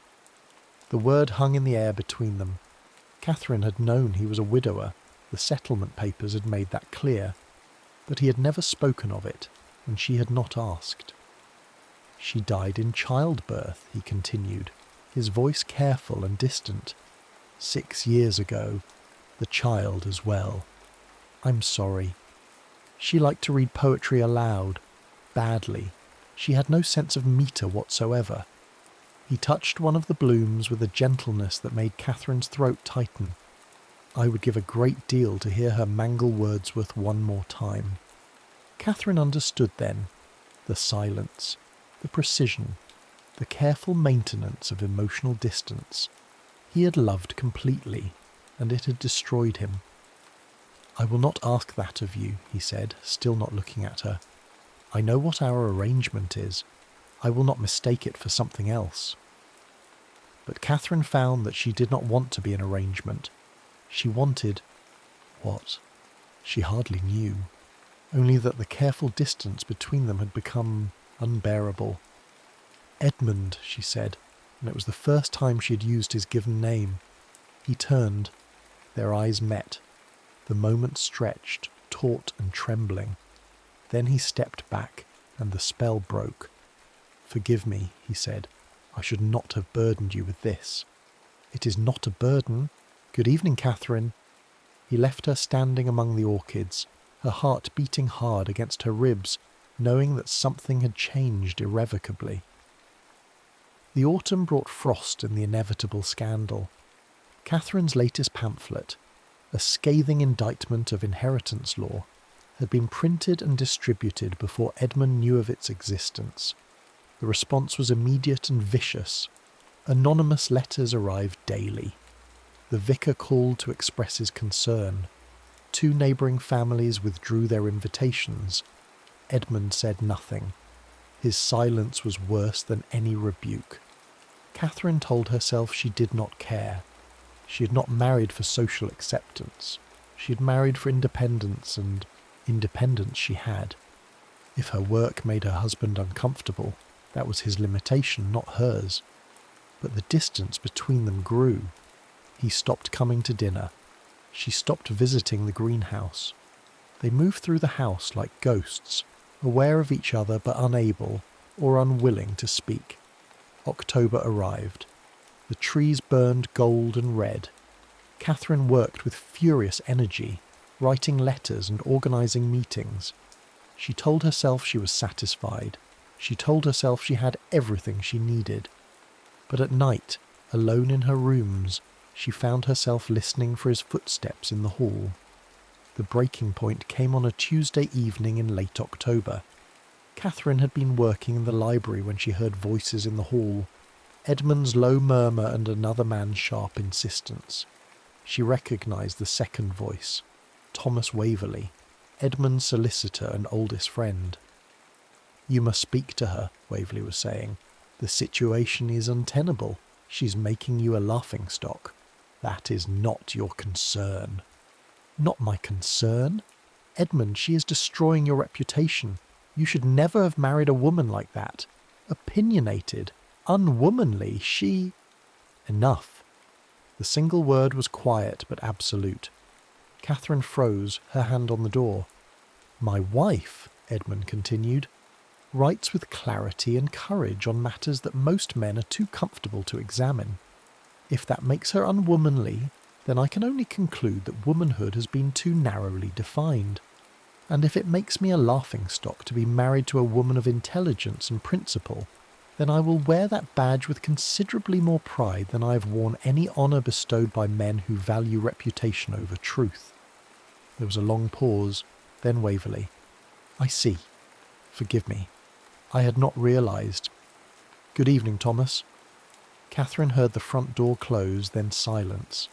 She stood in the library, her heart pounding, and understood with sudden clarity that she had been a fool. His silence had not been disapproval. It had been respect. He had given her the freedom to write as she chose, to argue as she believed, and had asked nothing in return except that she allow him the same privacy he afforded her. And she, in her fear of being controlled, had mistaken his restraint for coldness. She found him in the greenhouse, as she knew she would. He was standing before the white orchid, his shoulders tense. "I heard," she said. He didn't turn. I apologize. Waverley had no right. Why did you not tell me? Tell you what? That you defended me. That you... She stopped, struggling. That you believed in what I do. Now he did turn. His face was carefully blank. Would it have mattered? Yes, she said, and the word came out fiercer than she intended. Yes, it would have mattered. I believed you disapproved, that you thought me reckless, unwomanly. Something shifted in his expression. Catherine, I have spent 6 years learning to be silent, learning to keep the things I feel locked away where they cannot injure anyone. It has become... He paused, searching for words. It has become the only way I know how to exist. But it injures me, she said quietly. Your silence injures me, because I cannot read your mind, Edmund.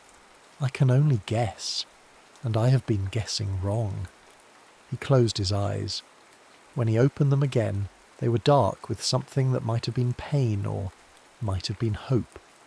What do you want from me? The truth, she said. Just the truth.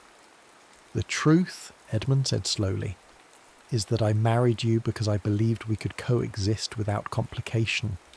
2 people, each with their own pursuits, sharing a household and nothing more. Catherine felt something twist in her chest, but she held his gaze. The truth, he continued, is that within a month I realised I had been catastrophically wrong. You were not uncomplicated. You were infuriating and brilliant and entirely too observant. You asked questions I did not want to answer. You argued positions I knew to be right and made me doubt them anyway. You sat in my greenhouse and wrote words that would change minds, and I found myself watching you instead of my plants. He took a step closer. The air between them seemed to hum. The truth is that I am terrified, because I loved once completely and lost everything, and I swore I would not love again. But Catherine, his voice broke slightly, I find that vows made in grief are easier to speak than to keep.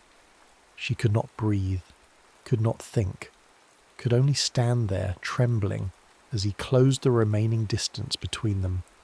I have been silent, he said, because I did not trust myself to speak, because once I began, I feared I would not be able to stop, that I would tell you everything, that I would say it, she whispered. His hand came up to cup her face, his touch gentle and sure. That I love you, that I have loved you since the day you told me my argument about land reform was internally inconsistent and then proceeded to dismantle it point by point. That I love your mind and your courage and the way you refuse to be anything other than exactly who you are. Catherine felt tears on her cheeks and did not care. I thought you married me for order. I married you for order, he agreed. I fell in love with you because you are magnificent chaos barely contained. She laughed, a broken sound, and then his mouth was on hers. The kiss was not gentle. It was 6 months of restraint breaking apart all at once, desperation and relief, and something deeper than either. His hands tangled in her hair. She pulled him closer, needing the solid reality of him, the proof that this was real. When they finally broke apart, both breathing hard, he pressed his forehead to hers. I should have told you, he said, months ago. I should have... Edmund. Yes? Stop talking. She kissed him again, and this time there was no hesitation, no careful restraint. Only the two of them, finally honest, finally free. His hands moved to her waist, steadying her, claiming her. The greenhouse was warm around them, the air thick with the scent of earth and blooming things, and Catherine felt as though she were coming apart and being remade all at once. Catherine, he breathed against her mouth, and the way he said her name, rough with want, tender with wonder, made something inside her dissolve entirely. She pulled back just enough to meet his eyes. They were dark, pupils blown wide, and she saw in them the same desperate need that was coursing through her own veins. Take me inside, she said. please?" He needed no further invitation. His hand found hers, their fingers lacing together with an urgency that belied the careful distance they had maintained for so long. They moved through the darkened house like conspirators, past the library and the drawing room, up the stairs to the west wing where his chambers lay. The door closed behind them with a soft click. For a moment they simply stood there in the lamplight, facing each other. Catherine felt a flutter of nervousness. Not fear, but the profound awareness that this was a threshold from which there would be no return. "Are you certain?" Edmund asked, his voice low. Even now, even with desire written plainly across his face, he was giving her the choice. "I have never been more certain of anything," she said, and reached for the buttons at her collar. His hands covered hers, stilling them. "Let me," he murmured, and there was something in his voice, part request, part command, that made heat pool low in her belly. She let her hands fall away, watched as he undid each button with maddening slowness, his fingers steady despite the tension thrumming through him. The fabric parted, and she felt the cool air on her skin, followed immediately by the warmth of his touch. "You are extraordinary," he said softly, tracing the line of her collarbone. "I have thought so from the first moment I saw you argue with the vicar about tenant rights," she laughed breathlessly. "That is possibly the least romantic declaration I have ever heard. And yet it is the truth." His mouth found the hollow of her neck and she gasped. "I wanted you then. I have wanted you every day since." His words undid her more thoroughly than his hands ever could. Catherine pulled at his coat, his waistcoat, needing the barrier of cloth gone between them. He helped her, shrugging out of the garments with an efficiency that would have been amusing in any other moment. When they finally came together, skin against skin, Catherine felt as though she'd been holding her breath for months and could only now exhale. He was warm and solid and real, and every careful fiction she'd constructed about what their marriage was crumbled to dust. Edmund guided her toward the bed, his movements careful but purposeful. He laid her down as though she were something precious, then stood for a moment simply looking at her. The intensity of his gaze should have made her self-conscious, but instead it made her feel powerful, desired, chosen. "Come here," she said, and he obeyed. The first touch of his bare skin against hers drew a sound from her throat that she had never made before. His weight settled over her, grounding and electrifying all at once. She wrapped her arms around him, drawing him closer still until there was no space left between them. "Catherine," he murmured again, and she realized it was the only word he seemed capable of saying with any coherence. His hands mapped her body with the same careful attention he brought to his plants, learning, discovering, treasuring each response. When his fingers found the place where she ached most, she arched against him with a gasp. The sensation was overwhelming, pleasure so acute it bordered on pain. He watched her face as he touched her, learning what made her breath catch, what made her bite her lip, what made her say his name like a prayer. "Please," she managed, though she was not entirely certain what she was begging for. He understood anyway. His mouth found hers as he positioned himself above her, and when he finally entered her, they both went still. The feeling was foreign and familiar all at once, a joining that felt less like possession and more like completion. There was a moment of adjustment, her body accepting his, and then he began to move, slowly at first, with the same patience he brought to everything. But Catherine found she had no patience left. She lifted her hips to meet his, urging him deeper, faster, until the careful control he prized so highly began to fray. "Catherine!" Her name became a litany, a benediction, a surrender. She felt the tension coiling tighter and tighter within her, pleasure building to an impossible peak. His rhythm grew less measured, more desperate, and she gloried in the knowledge that she had brought him to this, had made him lose the careful restraint that defined him.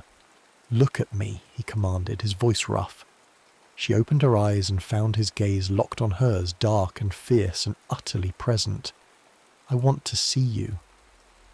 The intimacy of it, being seen, truly seen, in this moment of complete vulnerability, was what finally undid her. The pleasure crested and broke, washing through her in waves that left her trembling and gasping his name. She felt him follow moments later, his body shuddering against hers, his face buried in the curve of her neck. For a long moment neither of them moved. Catherine could feel the rapid beat of his heart against her chest, matching the frantic rhythm of her own. His breath was warm on her skin. The weight of him was perfect.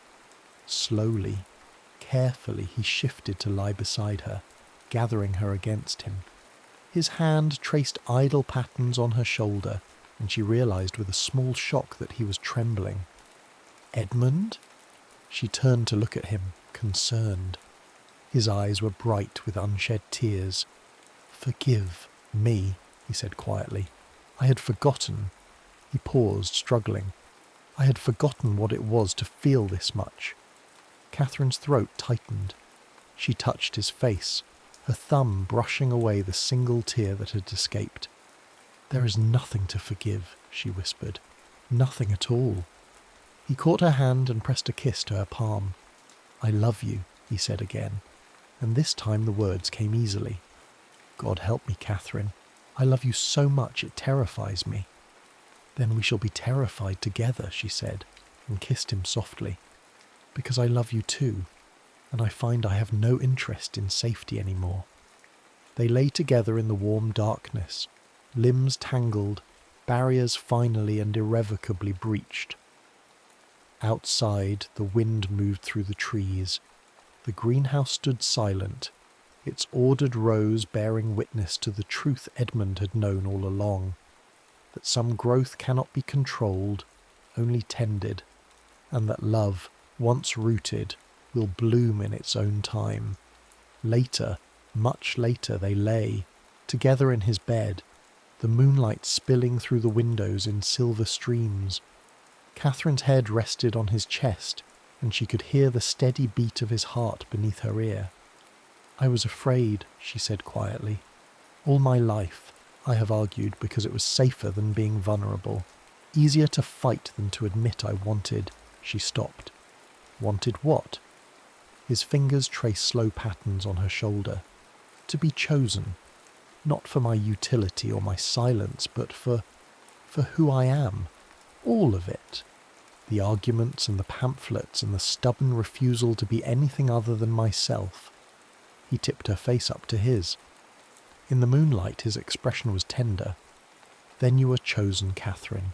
Entirely, irrevocably, with all your magnificent, infuriating, essential self." She kissed him, soft and slow, a promise in the gesture. "And you," she said against his mouth, "are you chosen as well?" "By you?" His smile was slow and real. "Always." Winter settled over Ashwood with unexpected gentleness. Catherine continued to write, and her words continued to provoke. But now, when the inevitable criticism arrived, Edmund read each letter aloud over breakfast, dissecting the arguments with the same precision he applied to botanical taxonomy. Together they composed responses, his measured, hers incendiary, the final version some negotiated middle ground that pleased neither but satisfied both. They didn't become a conventional couple. Edmund still spent hours in the greenhouse, and Catherine still kept irregular hours, writing through the night when inspiration struck. But now he brought her tea at 3 a.m. without comment, and she learned to recognize when his silence meant contemplation rather than distance. The white orchid bloomed in January, its flowers perfect and heartbreaking. Edmund stood before it one evening, Catherine beside him, and said, "She would have liked you, Helen. She would have argued with you constantly, and she would have adored you for it." Catherine took his hand. "Tell me about her." And he did. Not all at once, but gradually over weeks and months. Stories emerged in fragments. Helen's terrible singing voice, her habit of leaving books face down on every surface, the way she cried at weddings but never at funerals. Catherine listened and did not feel threatened, because she understood now. Edmund's capacity to love had not been exhausted. It had simply been waiting for permission to begin again. Spring arrived, and with it, the first signs of new growth in the greenhouse.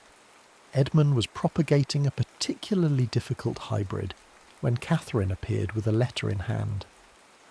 "I've been invited to speak," she said, "in London, at a symposium on legal reform." He looked up, soil on his hands, pride clear in his expression. "When?" "May. 3 weeks in total, possibly 4. Then we should leave in April. You'll need time to prepare, and I have always wanted to show you the botanical gardens at Kew." Catherine blinked. "We?" He set down his trowel and came to her, taking her face in his hands despite the dirt. "Did you imagine I would let you go alone? Catherine, I intend to sit in the front row and watch you dismantle every comfortable assumption in that room. And then I intend to take you to dinner and tell you how magnificent you were." She laughed, sudden and bright. "You'll be bored senseless." "Impossible. I find you endlessly fascinating even when you're wrong." "I am never wrong." "You were wrong about the camellia. You thought it was healthy." That was observation, not argument. Entirely different category of error. He kissed her, stopping the debate before it could properly begin. When he pulled back, he was smiling, that rare, genuine smile that still made her chest tighten. "I love you," he said simply. The words still felt new, still carried weight, but Catherine no longer feared them. "I love you too," she said, "even though you're impossible." "We're both impossible," he corrected. "It is perhaps our greatest compatibility." That evening, as the light faded to dusk, they worked side by side in the greenhouse. Catherine was proofreading her speech, and Edmund was tending to the new hybrid. The silence between them was comfortable, familiar, full of the 1,000 small intimacies they had built together. Outside, the world continued its complicated turning. There would be more scandals, more arguments, more difficult seasons. But here, in this moment, there was only peace. The silence between vows, Catherine thought, was not emptiness. It was the space where love grew quietly, rooted deep, learning patience, and bloom it would, in its own time, in its own way, irrevocably. The end.